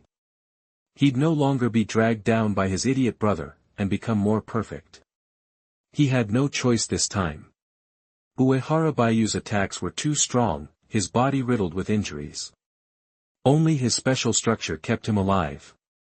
Such damage could only be healed in the most extreme way. Weakening himself, and being expelled from the Espada was inevitable. Uehara Baiyu was terrifying. In the ruined palace, watching the anti-membrane bandits disappear, Uehara Baiyu shook his head. Super Vastad. Overrated. No wonder Aizen gave up. The Espada were just disappointing. As the saying goes, it's hard for a ghost to become a saint. Hollows were the ghosts of this world, unwanted by the heavens. The Soul King was the world's gatekeeper, preventing it from being devoured by hollows. So hollows were inherently limited, never as strong as soul reapers or quincies, lacking their own systems. Even if they evolved, Arrancar still weren't strong enough. That's why Hueco Mundo was so weak in the story, getting slaughtered by soul reapers and quincies. The Espada were overrated. No wonder Aizen became uglier as he evolved, his fashion sense ruined, eventually being knocked down by Bankai Ichigo. He seemed more human during the 1000-year blood war and performed better. Was the Hogyoku really that inconvenient? Aizen didn't understand it at all. Such a powerful weapon deserved to be in his hands. Uehara Baiyu's battle shook Hueco Mundo. Sensitive Arrancar trembled in fear. Even some Espada were affected. How could they not be scared? He killed 3 Espada, including 0 Espada. Few Vastad remained calm. They were shocked, and each had their own thoughts. The future Espada Stark looked at the moon and said, he seems strong. Do you think he could be our friend, Lilinet? What are you talking about? Lilinet snapped. His spiritual pressure is different. He can't be our friend. He'll be our enemy. You only have me. Forget it. Really? Stark seemed disappointed. The former king of Hueco Mundo, Barragan, was shocked and furious. Was this still his Hueco Mundo? Since when did Soul Reapers rampage here? Was there no hope for Hueco Mundo? The future third Espada, Harabel, was worried. With someone like Uehara in Hueco Mundo, peace would be difficult. Could Aizen's promised world without sacrifice ever exist? Soul Reaper. Terrifying. Powerful. But it doesn't involve me. I'll avoid being his enemy. Neliel was open-minded.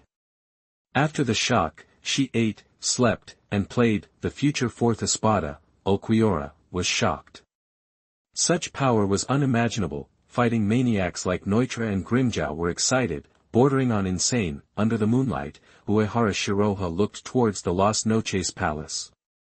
He could already see its outline. It was massive, with Western architecture unlike the Siriidii. Seeing it from this distance proved its scale. Uehara's gaze seemed to meet an interested gaze from the palace. Inside Las Noches, Aizen also looked towards Uehara. In his spiritual perception, the battle was over. 2 Espada and Sar Apollo had lost. Such power in under a century. Interesting. Tozen Kaname frowned, saying nothing. Ikamaru Jin narrowed his eyes, looking solemn. They were shocked by Uehara Shiraha's strength. They'd previously had only a vague idea of his strength, facing opponents who were just strong at that level. Whether Valdez or Jerome's Arankar, they could be beaten with enough force. Therefore, they saw Uehara Hakuha as a super genius. But now it was different. While Sar Apollo was a researcher, his strength was definitely not low. He wouldn't have earned 0 Espada otherwise. Though arrogant, his hard power was top tier. Defeating someone like that meant Uehara Hakuha was at least on the edge of being a top powerhouse. Such a strong figure was not to be taken lightly. It was outrageous to have such strength in less than 100 years. Calling him a genius was insulting. He was a monster. Immediately, the 3 Soul Reaper captains tensed. Here he comes. That they looked at the black Garganta that suddenly appeared. Sar Apollo tumbled out, breathing weakly. Then the Garganta closed, disappearing. Seeing this, Aizen frowned, his eyes cold. Sensing Sar Apollo's weakness, Tozen frowned and scolded. Sar Apollo, you disobeyed Aizen-sama's orders and challenged Uehara Baiyu. And you lost. These Arankar were tools for justice. Incompetence or disobedience meant they were disposable. Oh, isn't this the strongest Espada? Beaten so badly? Ikamaru Jin gloated. Didn't you say Shinigami couldn't compare to Arankar? What happened? Does 0 Espada not deserve his title? I'm sorry, Aizen-sama. Sar Apollo ignored Tozen and Ikamaru Jin, gasping as he knelt before Aizen. His organs were a mess, even regeneration couldn't fix it. He held on with secret techniques. He wouldn't dare seek treatment until Aizen forgave him. Aizen was calm. Why apologize, Sar Apollo? I should apologize. I didn't send backup. I didn't expect you to be so injured. There was a sinister edge to his words. Sar Apollo felt the murderous intent and immediately said, I'm sorry, Aizen-sama. I was careless. I wanted to prove my loyalty and accepted Nero's invitation, hoping to eliminate Uehara Hakuha. But Nero's and Pied fell too quickly. I underestimated his growth and lost face for you. I don't deserve to be an Espada. I accept any punishment. He knew how terrifying Aizen was, and couldn't afford to be defiant. Not in his condition. Sar Apollo, I know your loyalty. But you aren't fit to be an Espada. Aizen paused. Neros and Pied have proven the first-generation Espada are unnecessary. They should be replaced. Losers should be eliminated. Right, Sar Apollo. Aizen-sama is right. Thank you for your forgiveness. I won't fail again. Sar Apollo was sensible.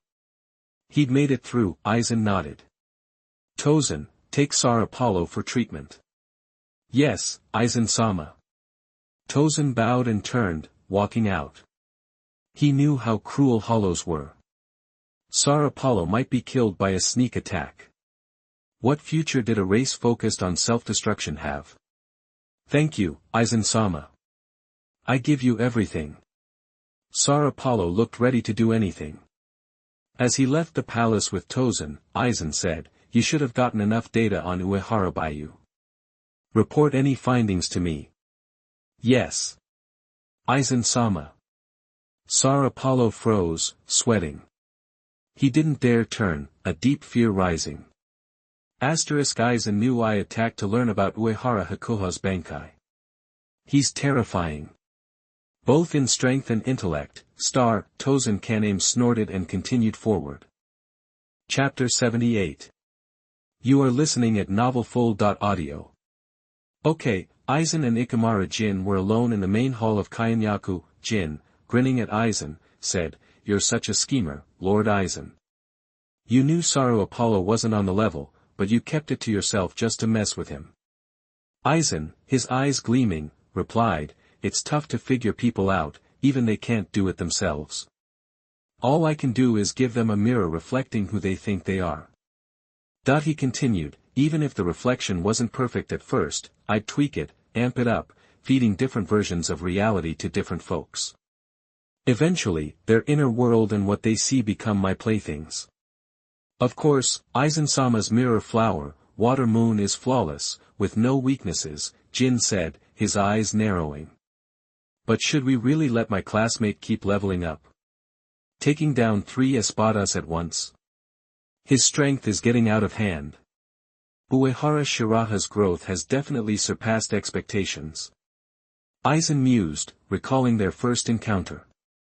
He knew the kid was special, but not this special, almost on his level. Jin's eyes flickered. That's what you say, but deep down, Master Aizen's thrilled, aren't you? Can you tell? Aizen asked, his face an unreadable mask. Jin smiled, like a fox. To be considered a rival by Lord Aizen? Uehara Shiraha is totally screwed. He framed Aizen's excitement as the thrill of the hunt. But Jin knew Aizen was way more complex. He'd only scratched the surface. Excited to see the prey, am I? Aizen said, looking in the direction Shiraha had gone, his expression enigmatic. Back at the Imperial Army base, Uehara Shiraha was getting all the hero worship. After crushing one strong enemy after another, these hardened thugs from the 80th district had become his biggest fans. They used to only believe in fists and blades, but now they only believed in Shiraha. If he gave the order, they'd walk through fire for him. To serve a powerhouse like Shiraha was worth dying for. Simple-minded or just plain stubborn, that's how they were. Before he knew it, most of the Imperial Army soldiers were completely loyal. In their eyes, only Commander Uehara mattered, not the Captain Commander. It was all about the Imperial Army, not the Godiai 13 or anyone else. Shiraha was their god. Back in the Soul Society, Shiraha Uehara was once again treated like a conquering hero. The Technology Development Bureau had picked up massive spiritual pressure fluctuations in Hueco Mundo, at Vast Lord level. 3 of them, and one stronger than the rest. The Soul Reapers panicked, thinking they were about to relive the Vast Lord invasion from 200 years ago.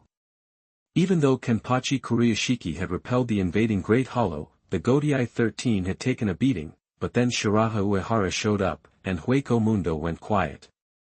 The Vast Lord's spiritual pressure vanished. The Godiai 13 breathed a collective sigh of relief, thanking their lucky stars for Shiraha Uehara. And this wasn't the first time the Godiai army, and Shiraha, had saved their bacon. With Shiraha in Hueco Mundo, the Soul Society and the human world had been way calmer. All the Soul Reapers were grateful for that. Shiraha's reputation had gone through the roof, eclipsing even the captains. The Imperial Army in Siriidii was practically the 14th Division now, all because they had an unbeatable commander. The next evening, Kairaku Shunsui threw Shiraha another celebration bash, same place as usual, the red light district, in a lavish room, surrounded by beautiful women. Shiraha basked in a VIP treatment, expert hands stirred his drink, delicate sleeves added a pleasant scent. Silken robes slipped off, and nascent pleasures blossomed. After a few moments of pure bliss, Uehara Shiraha felt refreshed and at ease. The trained geishas massaged him. They were pros, and their technique was flawless. Finally, Shiraha waved them away. That's enough for now. He sensed Kairaku Shunsui's spiritual pressure. A moment later, Kairaku Shunsui strolled in with a bottle of expensive sake. They started drinking and talking. Uehara Shiraha looked at Kairaku Shunsui, who was drinking next to him and smiled. Brother Kairaku, why are you being so generous this time? This is the fanciest place in the whole district. Your little piggy bank must be empty, right? The decor was over the top, the kind of luxury most Soul Reaper captains would never see in their lives. The beauties who served him were all gorgeous and talented, pure as the driven snow, and carefully trained top-tier geishas. The price? Outrageous. Regular nobles couldn't afford this. Kairaku Shunsui had really splurged. Someone else is footing the bill tonight, Kairaku Shunsui said with a grin. The old man just approved a huge chunk of change for your imperial army, and specifically asked to thank you.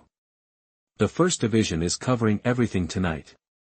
Even his own squad doesn't get this kind of treatment. He had a pretty good idea what Captain Commander Yamamoto was up to. The Imperial Army and Shiraha Uehara were no longer small operations. They were a force to be reckoned with. The money was Yamamoto's way of compensating them. Shiraha had basically built the Imperial Army from scratch. No one believed in it before, no one offered a hand. But now the Imperial Army was thriving and helping the Godiai 13. It was only right to show some appreciation. Besides, with Shiraha's strength and the Imperial Army's momentum, regular guys weren't qualified to pay for him. The big shots would rather be in debt to Shiraha than have the money. Money was just a number to guys like Kairaku and Shiraha. What mattered was respect. Hearing this, Uehara Shiraha picked up his glass and took a sip. So Yamamoto's trying to recruit the Imperial Army? The Imperial Army was growing fast. Even Tozen Yao could see the momentum. The Imperial Army's future was way brighter than the Kido Corps or the Technology Development Bureau. The Godiai 13 had absorbed the Qing Army before. Maybe they wanted to incorporate the Imperial Army after getting a taste of success. Of course, Uehara Shiraha knew Yamamoto wasn't that short-sighted. He, the commander-in-chief, was worth more than the entire Imperial Army. Yamamoto probably wanted to absorb him, not the army. Ha ha ha, I can't hide anything from you, Kairaku Shunsui chuckled, clapping his hands. Actually, old man Yama wanted to test you at first. He thought the Imperial Army was doomed to fail, and you'd come crawling back. Turns out, the Imperial Army blew up, and the old man got a little nervous. Yamamoto had figured that good talent was hard to find, so he'd let Uehara Shiraha do his thing, figuring he'd come around sooner or later. No one expected Uehara Shiraha and the Imperial Army to take off like that. Now, Yamamoto didn't just approve of Uehara Shiraha, he valued and even relied on him. Uehara Shiraha said calmly, with Yamamoto's reputation, he doesn't need to go to these lengths. Besides, I'm still the third seat of the first division. I'm still part of the Godiai 13. He wasn't being arrogant. He knew what Kairaku Shunsui and Yamamoto were thinking. This was a subtle way of recruiting him. It sounded like they wanted him to take over as a captain in the Godiai 13. The idea hadn't been strong before, but things were different now. After all, his strength was getting a little out of hand, and the nobles were getting antsy. Kairaku Shunsui picked up his small sake gourd and took a swig. Honestly, you're better off in the Imperial Guard. The Godiai 13 isn't as free. The nobles can be a pain. Kairaku Shunsui said this because he knew Uehara Shiraha. No one wants to be bossed around. Better to be your own boss than work for someone else. As for these benefits, it's basic respect for a strong man. If it wasn't for the rules, with Uehara Hakuha's strength and achievements, his status would only be higher. Therefore, Kairaku Shunsui became more and more dissatisfied with the Tsuneyoshiro family and the 46 chambers. We'll see what happens, Uehara Shiraha said. He knew Kairaku Shunsui was on his side. The nobles were using him. Yamamoto's approval and respect were based on the assumption that he wouldn't cross the line and break the rules of the Soul Society. He knew these guys' plans, but he didn't care. Uehara Shiraha would just play along and get what he could out of it. Those blind fools, the future Tsuneyoshiro Tokunada and the Tsuneyoshiro family are their role models. In the next few months, the Gotei 13 and the Imperial Army began to work together closely. With this backing, the Imperial Army had a stronger foundation and was as big as the Qing Army. Uehara Shiraha wasn't worried that the Gotei 13 and the nobles would mess with the Imperial Army. The Imperial Army's secrets were hidden in Rukongai and Hueco Mundo. The nobles and the Gotei 13 looked down on those places. Besides, the real core of the Imperial Army wasn't the bases or the members. It was him, the commander-in-chief. Without Uehara Shiraha, the Imperial Army was nothing. With the task system and his trump cards, he had all the advantages. Therefore, Uehara Shiraha didn't change his approach. Although his actions stirred up a few controversies and even changed the situation in the Three Realms to some extent, he himself was like the eye of the storm, calm and safe. Others weren't as confident as Uehara Shiraha. He could sit tight, but they couldn't. The first to show up was Shihoin Yoruchi. Uehara Shiraha met with her in the hot springs in the underground base again. First, they sparred.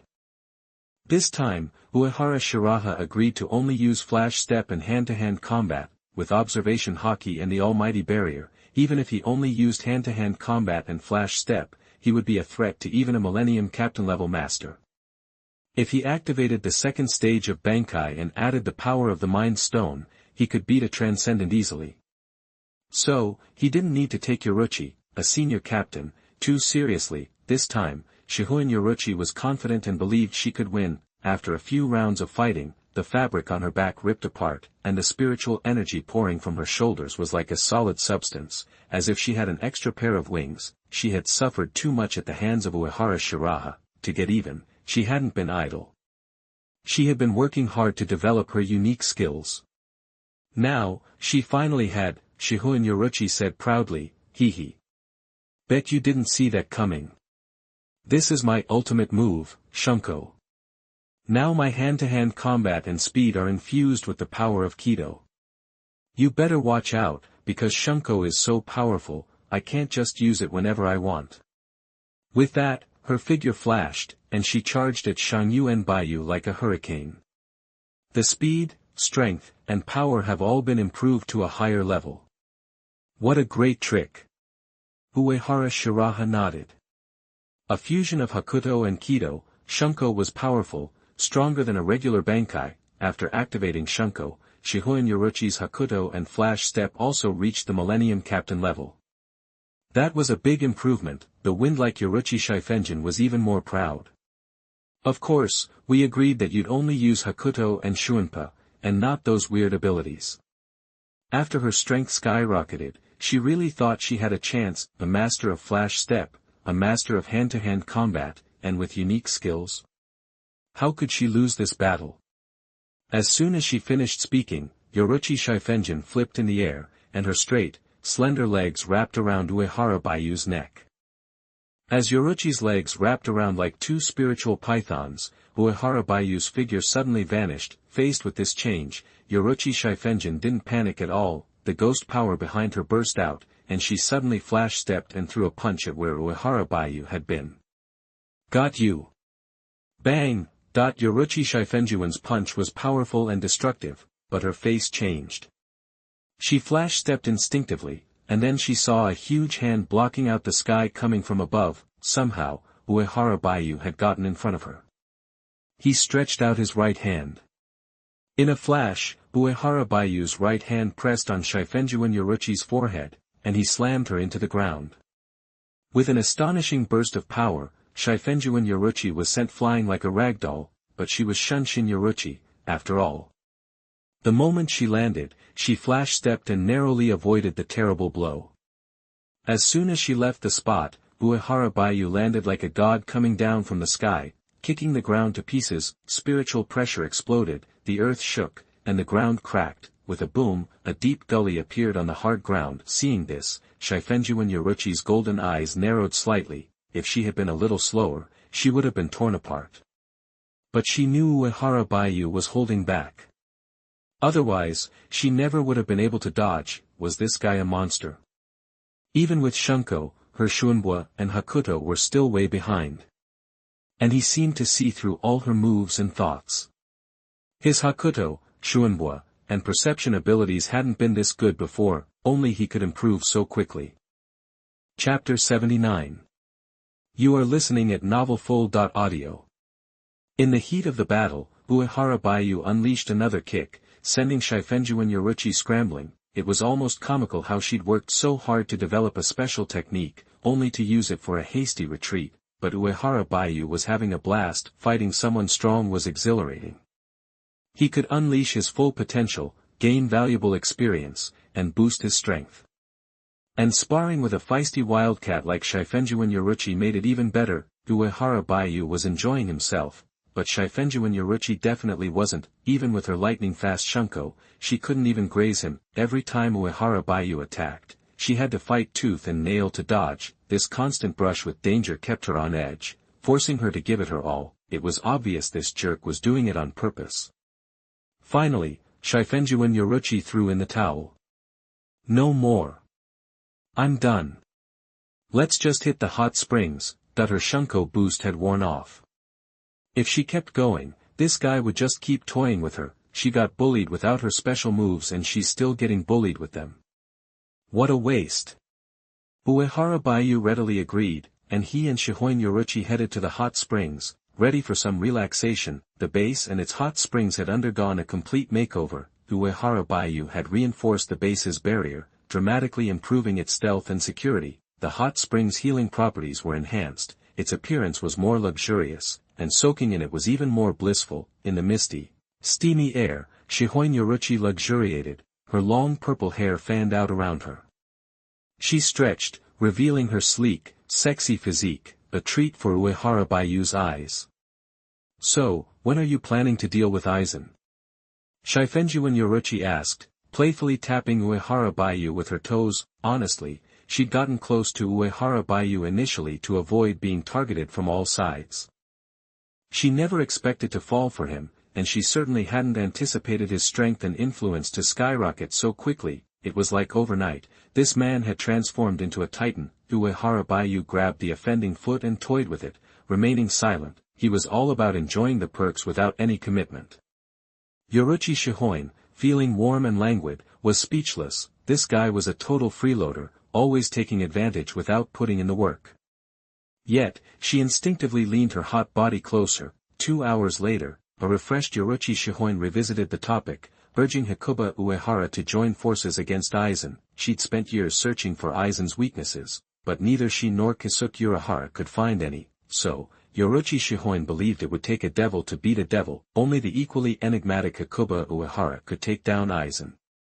But the man before her was unmoved by any persuasion, soft or forceful, leaving her at a loss. She'd suffered through several fights, gaining nothing. In the soothing spring water, Hakuba Uehara, craving a cigarette, simply stared at the water, as if searching for hidden patterns.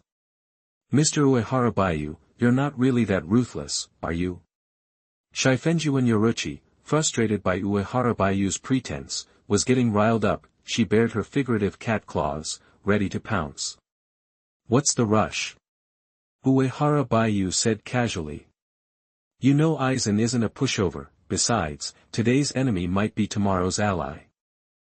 He and Aizen didn't really have any deep-seated animosity. In some ways, their interests aligned. With Aizen causing chaos and drawing attention on the front lines, he could more easily pull the strings behind the scenes. Hearing this, Shifenjuan Yoruchi was stunned. You're thinking of working with Aizen? Don't forget how dangerous that guy is. Cooperating with him is a terrible idea. She was well-educated and sharp, even so, Aizen had fooled her. His intelligence, patience, and ruthlessness were off the charts, even without his terrifying power and illusions. His brilliant mind alone could incite bloody conflicts within the Soul Society. She knew she couldn't beat him, whether it was for revenge, for the Soul Society, or for her own safety. She didn't want Uehara to partner with Aizen. That four-eyed freak was no good. He was too cunning. Uehara remained enigmatic. I think we're headed for turbulent times. We might need Aizen's strength. Maybe he can even help us save the world. During the 1,000-year Blood War, if Aizen hadn't intervened, not just the Godai 13 and the Soul Society, but all three realms would have been doomed. Naturally, he wanted to keep such a useful tool at hand. Plus, Aizen was the only one who could perfect the Hogyoku. Shifenjuan Yoruchi was baffled. The future's too far off. I can't wait. Right now, I just want to defeat Aizen and live in peace. Saving the world isn't my thing. She was used to Uehara nonsense, but this was unexpected. How could someone like Aizen help save the world? That guy was clearly out to destroy it. Wanting to live a peaceful life is a waste of your talents. Uehara looked skeptical. Women always say one thing and mean another. Someone as playful as Shihoin Yoruchi was definitely more of a doer than a talker, and she wouldn't be able to settle down. It was Matsumoto Ranjaku, who always seemed to be stirring up trouble, who really longed for peace. Still, Uehara and Shihoin Yoruchi got along so well because she didn't mind his other girlfriends or cling to him, and with that hot body in front of him, she really was the perfect lover. Annoyed by Uehara teasing, Shihoin Yoruchi, a little tipsy, kicked him playfully. Uehara quickly grabbed her slender but strong leg, grinning. Looks like you didn't learn your lesson earlier. Guess I'll have to step things up. Shihoin Yoruchi wasn't intimidated. She fought back, and they wrestled until dawn. The hot spring got even hotter. As Uehara was enjoying his life, Aizen and Ikemara Jin appeared out of thin air in the secret laboratory of Hueco Mundo, shrouded in white bandages. Sensing Aizen's spiritual pressure, Tozen Kaname immediately reported the latest progress. Master Aizen, the experiment was successful. We've created a new type of hollow based on the soul of a Shinigami. This hollow is a Vastod class and has the ability to hollow out other spirits. The lab was filled with rows of petri dishes containing bizarre experimental subjects. The hollow in one dish was particularly unique. It was covered in black armor, with only its mask, hair, and a strange substance in its hollow hole being white. Its arms were like blades, it had curved horns, white hair draped over its shoulders, and golden pupils gleamed in the fluid. Its spiritual pressure was stable and immensely powerful, far exceeding the Ichuka's. The hollow hole was blocked by a white spherical mass, making it even stranger. Excellent news, Aizen said, gazing at the hollow. Let's call it White Hollow. Send it to Naruki City to absorb the Shinigami stationed there. As planned, when the time is right, I'll test its transfer abilities. This hollow was developed to explore hollowification, with the goal of finding the best evolutionary path for Aizen, but Aizen felt that the incomplete Hogyoku might have limitations. To achieve perfect evolution, a complete Hogyoku was necessary. Tozen Kaname said, yes, Master Aizen. With excitement. The Hogyoku gave him hope for the success of his plan. Their ideal world was within reach. Lord Aizen, we don't have much control over the real world. Will there be any problems? Ikemara Jin pointed out, the real world wasn't Hueco Mundo. Even if Naruki City wasn't Karakura Town, there was still plenty of surveillance. If the White Hollow attacked Shinigami, it wouldn't stay hidden for long. Aizen replied confidently, I'll control the situation and make sure the right target notices White Hollow. Ikemara Jin asked ruthlessly, should we take action against Uehara? He knows too much. Uehara is a good experimental subject, but we don't know enough about him. Aizen's calm eyes held a hidden fire. I'll refine the plan, that way, we can see his limits and weaknesses. I hope he can last a little longer. Over the years, he had secretly manipulated everyone, but Uehara was an unexpected variable. Having such an opponent was rare, and he hoped the game wouldn't end too soon. More than half a year passed. Uehara Bayou was at the Ting Army base in Karakura town in the real world. This base was just his foothold. Dao Hain managed it, and there were no ordinary soldiers. As commander-in-chief of the Ting Army, he worked so hard and had done so much for the Soul Society. Dory, it wasn't too much to have a beautiful woman, right? The cost of building this place and the gate to cross worlds were all from Tsuneyashiro Tokunada's friendly sponsorship. This guy couldn't be used anymore. Seeing everything he controlled being taken by Uehara Bayou, Tsuneyashiro Tokunada was furious. Uehara Bayou didn't care about his thoughts.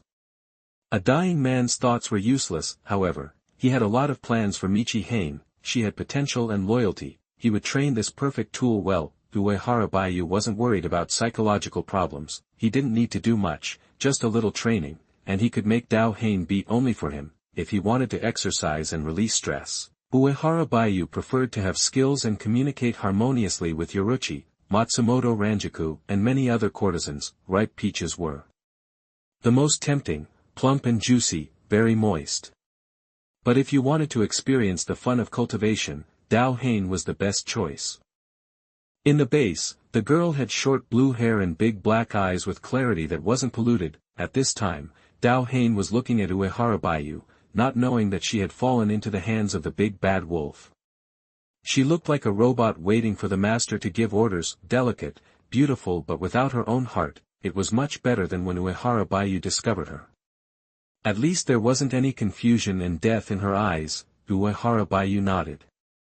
Let's start. Dao Yugen didn't hesitate after receiving the order.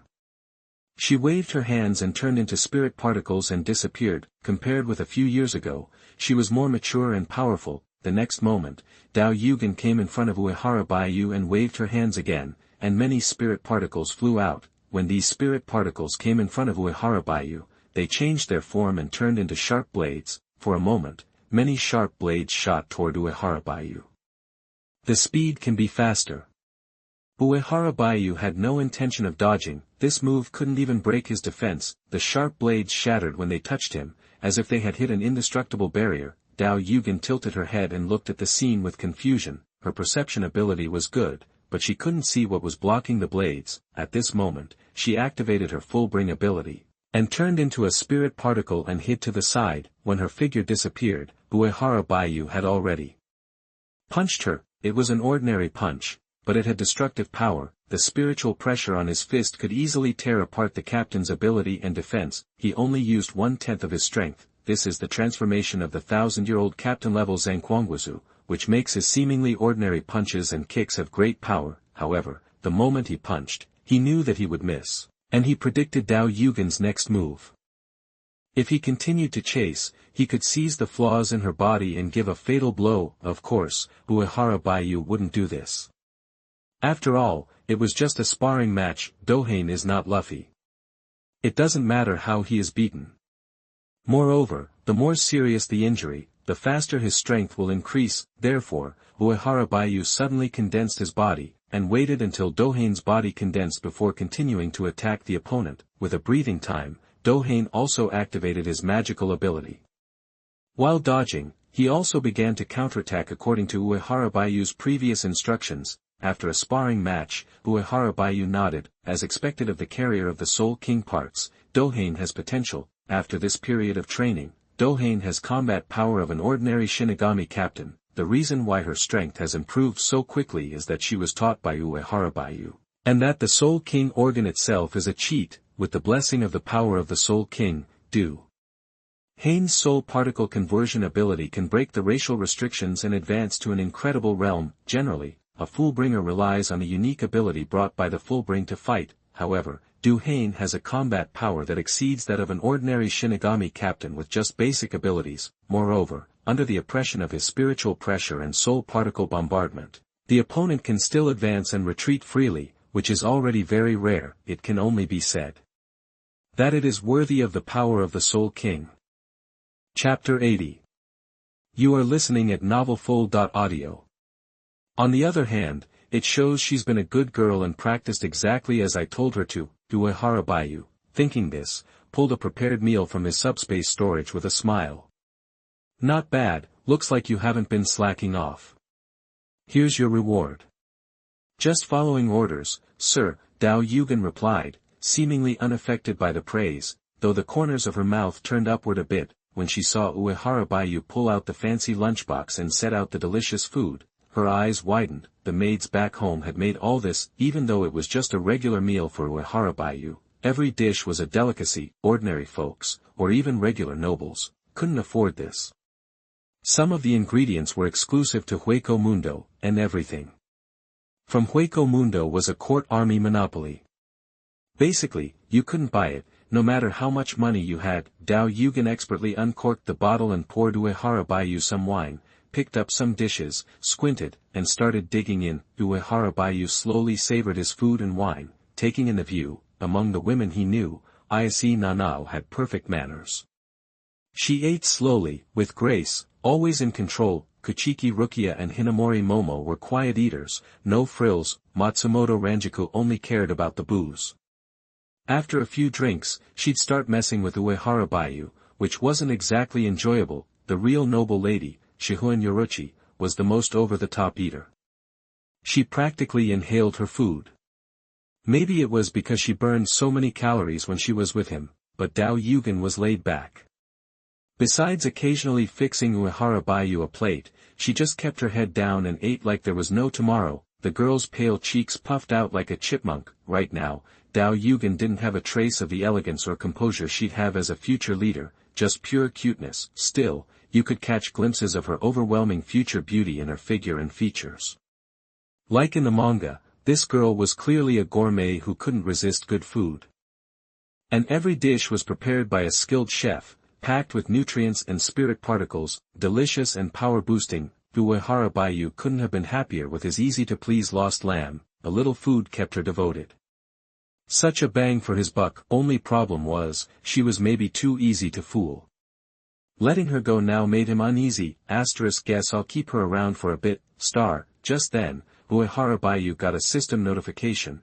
Congratulations on completing the daily task, caring for subordinates, rewarded with +1 spiritual pressure and +1 swordsmanship.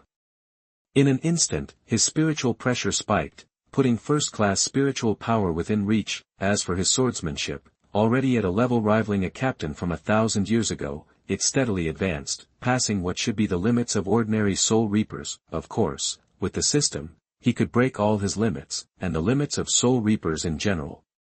One attribute point was worth almost 10 days of focus training, unaffected by outside forces, bottlenecks, or side effects.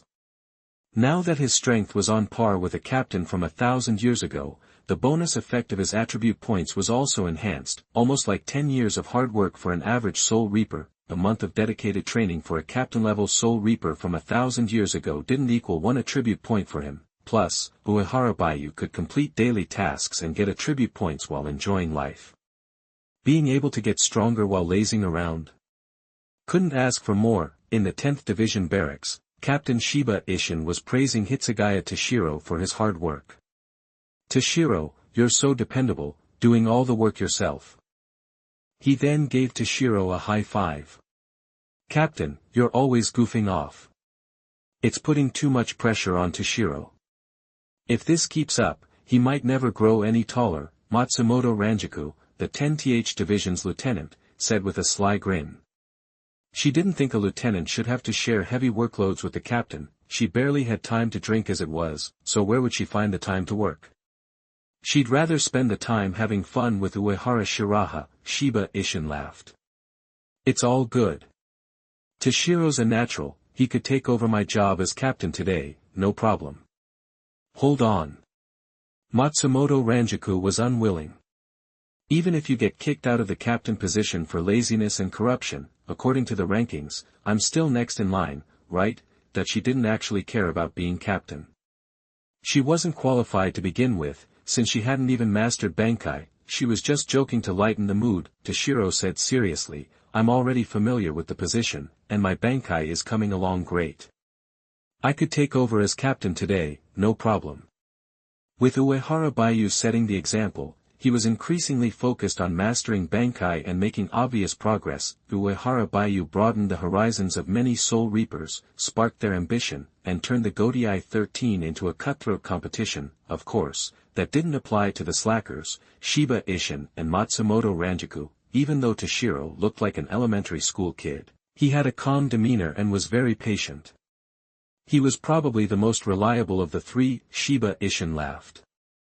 Toshiro, you're amazing. Matsumoto Ranjaku rolled her eyes, thinking to herself, what's so great about being captain, if that guy didn't object, I would have switched to the Imperial Army a long time ago, wouldn't it be better if I could goof off with him all day, I still don't get why he said no, Could it be he's found a new squeeze, but remembering the romantic escapades of Uehara Baiyu that could fill dozens of books, she figured it wasn't a question of whether he had a new lover, but how many. After a moment, Toshiro remembered the mission and said seriously. Captain, do you remember Naruki City? 2 months ago, a stationed Soul Reaper was killed there. Every city in the world was protected by a stationed Soul Reaper.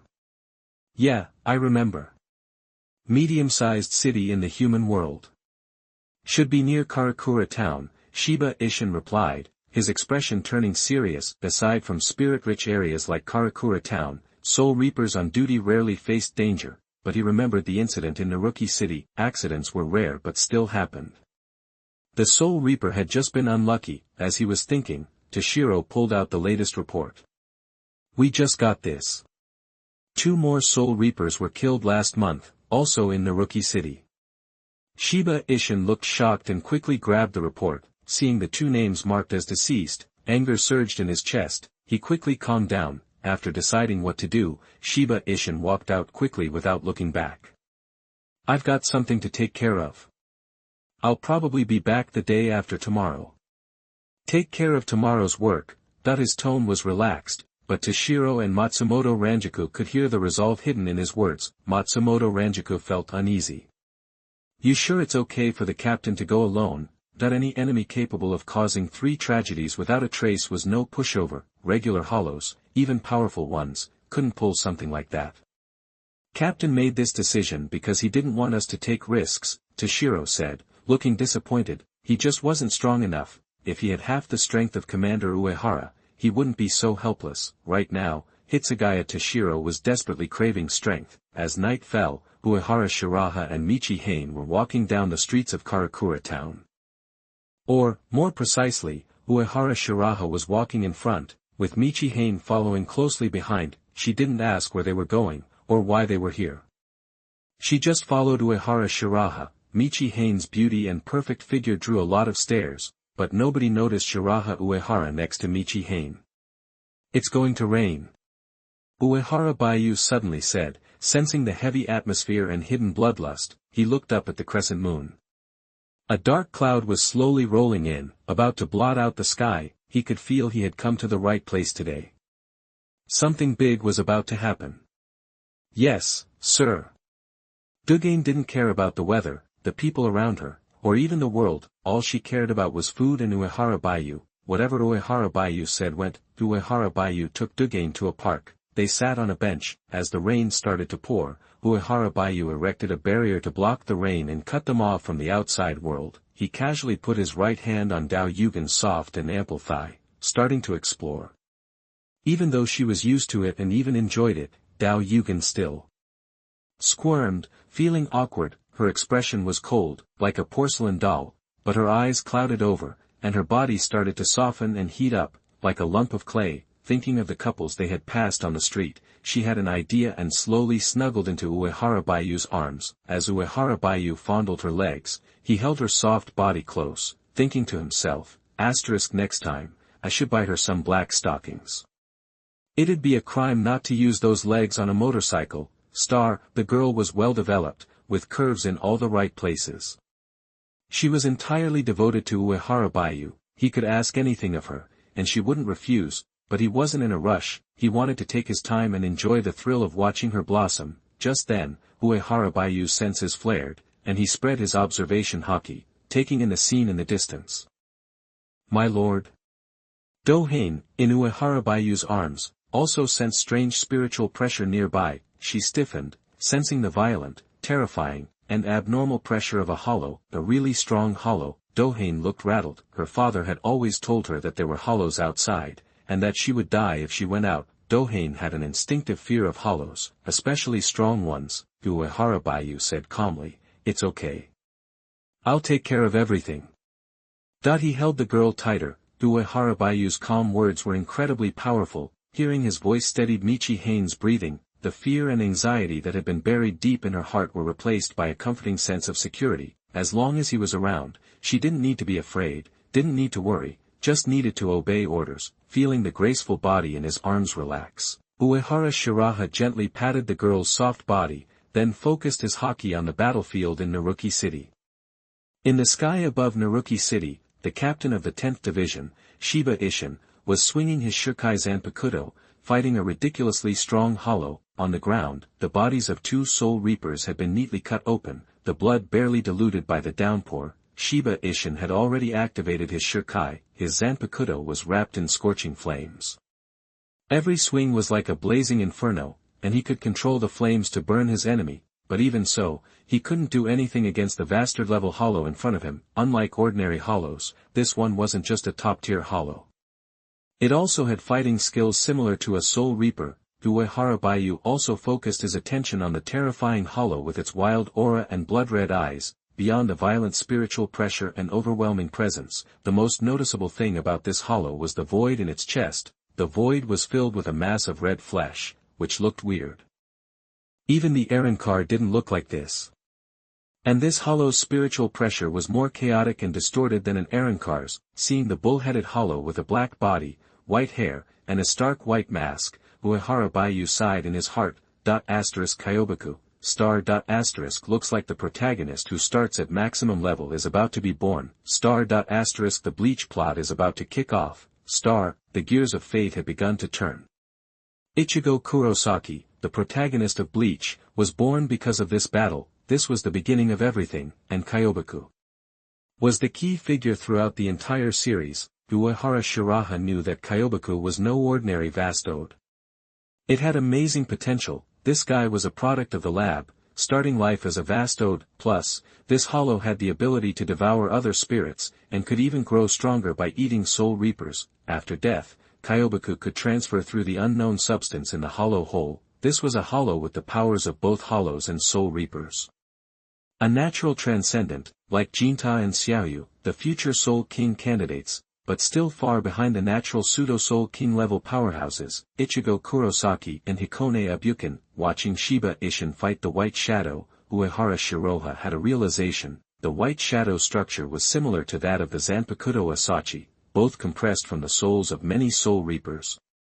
This was probably Aizen's backup plan. He was trying to find a way to evolve perfectly without the complete Hogyoku. That way, even if there was a problem with the Hogyoku on Uehara Kisuke's side, he wouldn't be helpless. A smart move that was paying off. After all, it was the White Shadow that created Ichigo, the strongest being in the 3 realms. Without the White Shadow, there would be no Kurosaki Ichigo, a 3-race hybrid even more mixed than the Soul King. Truly the protagonist. Uehara Shiraha, knowing the future, knew that Aizen ultimately got the complete Hogyoku and evolved into a big moth as he wished. Such a waste for the Hogyoku to fall into those hands.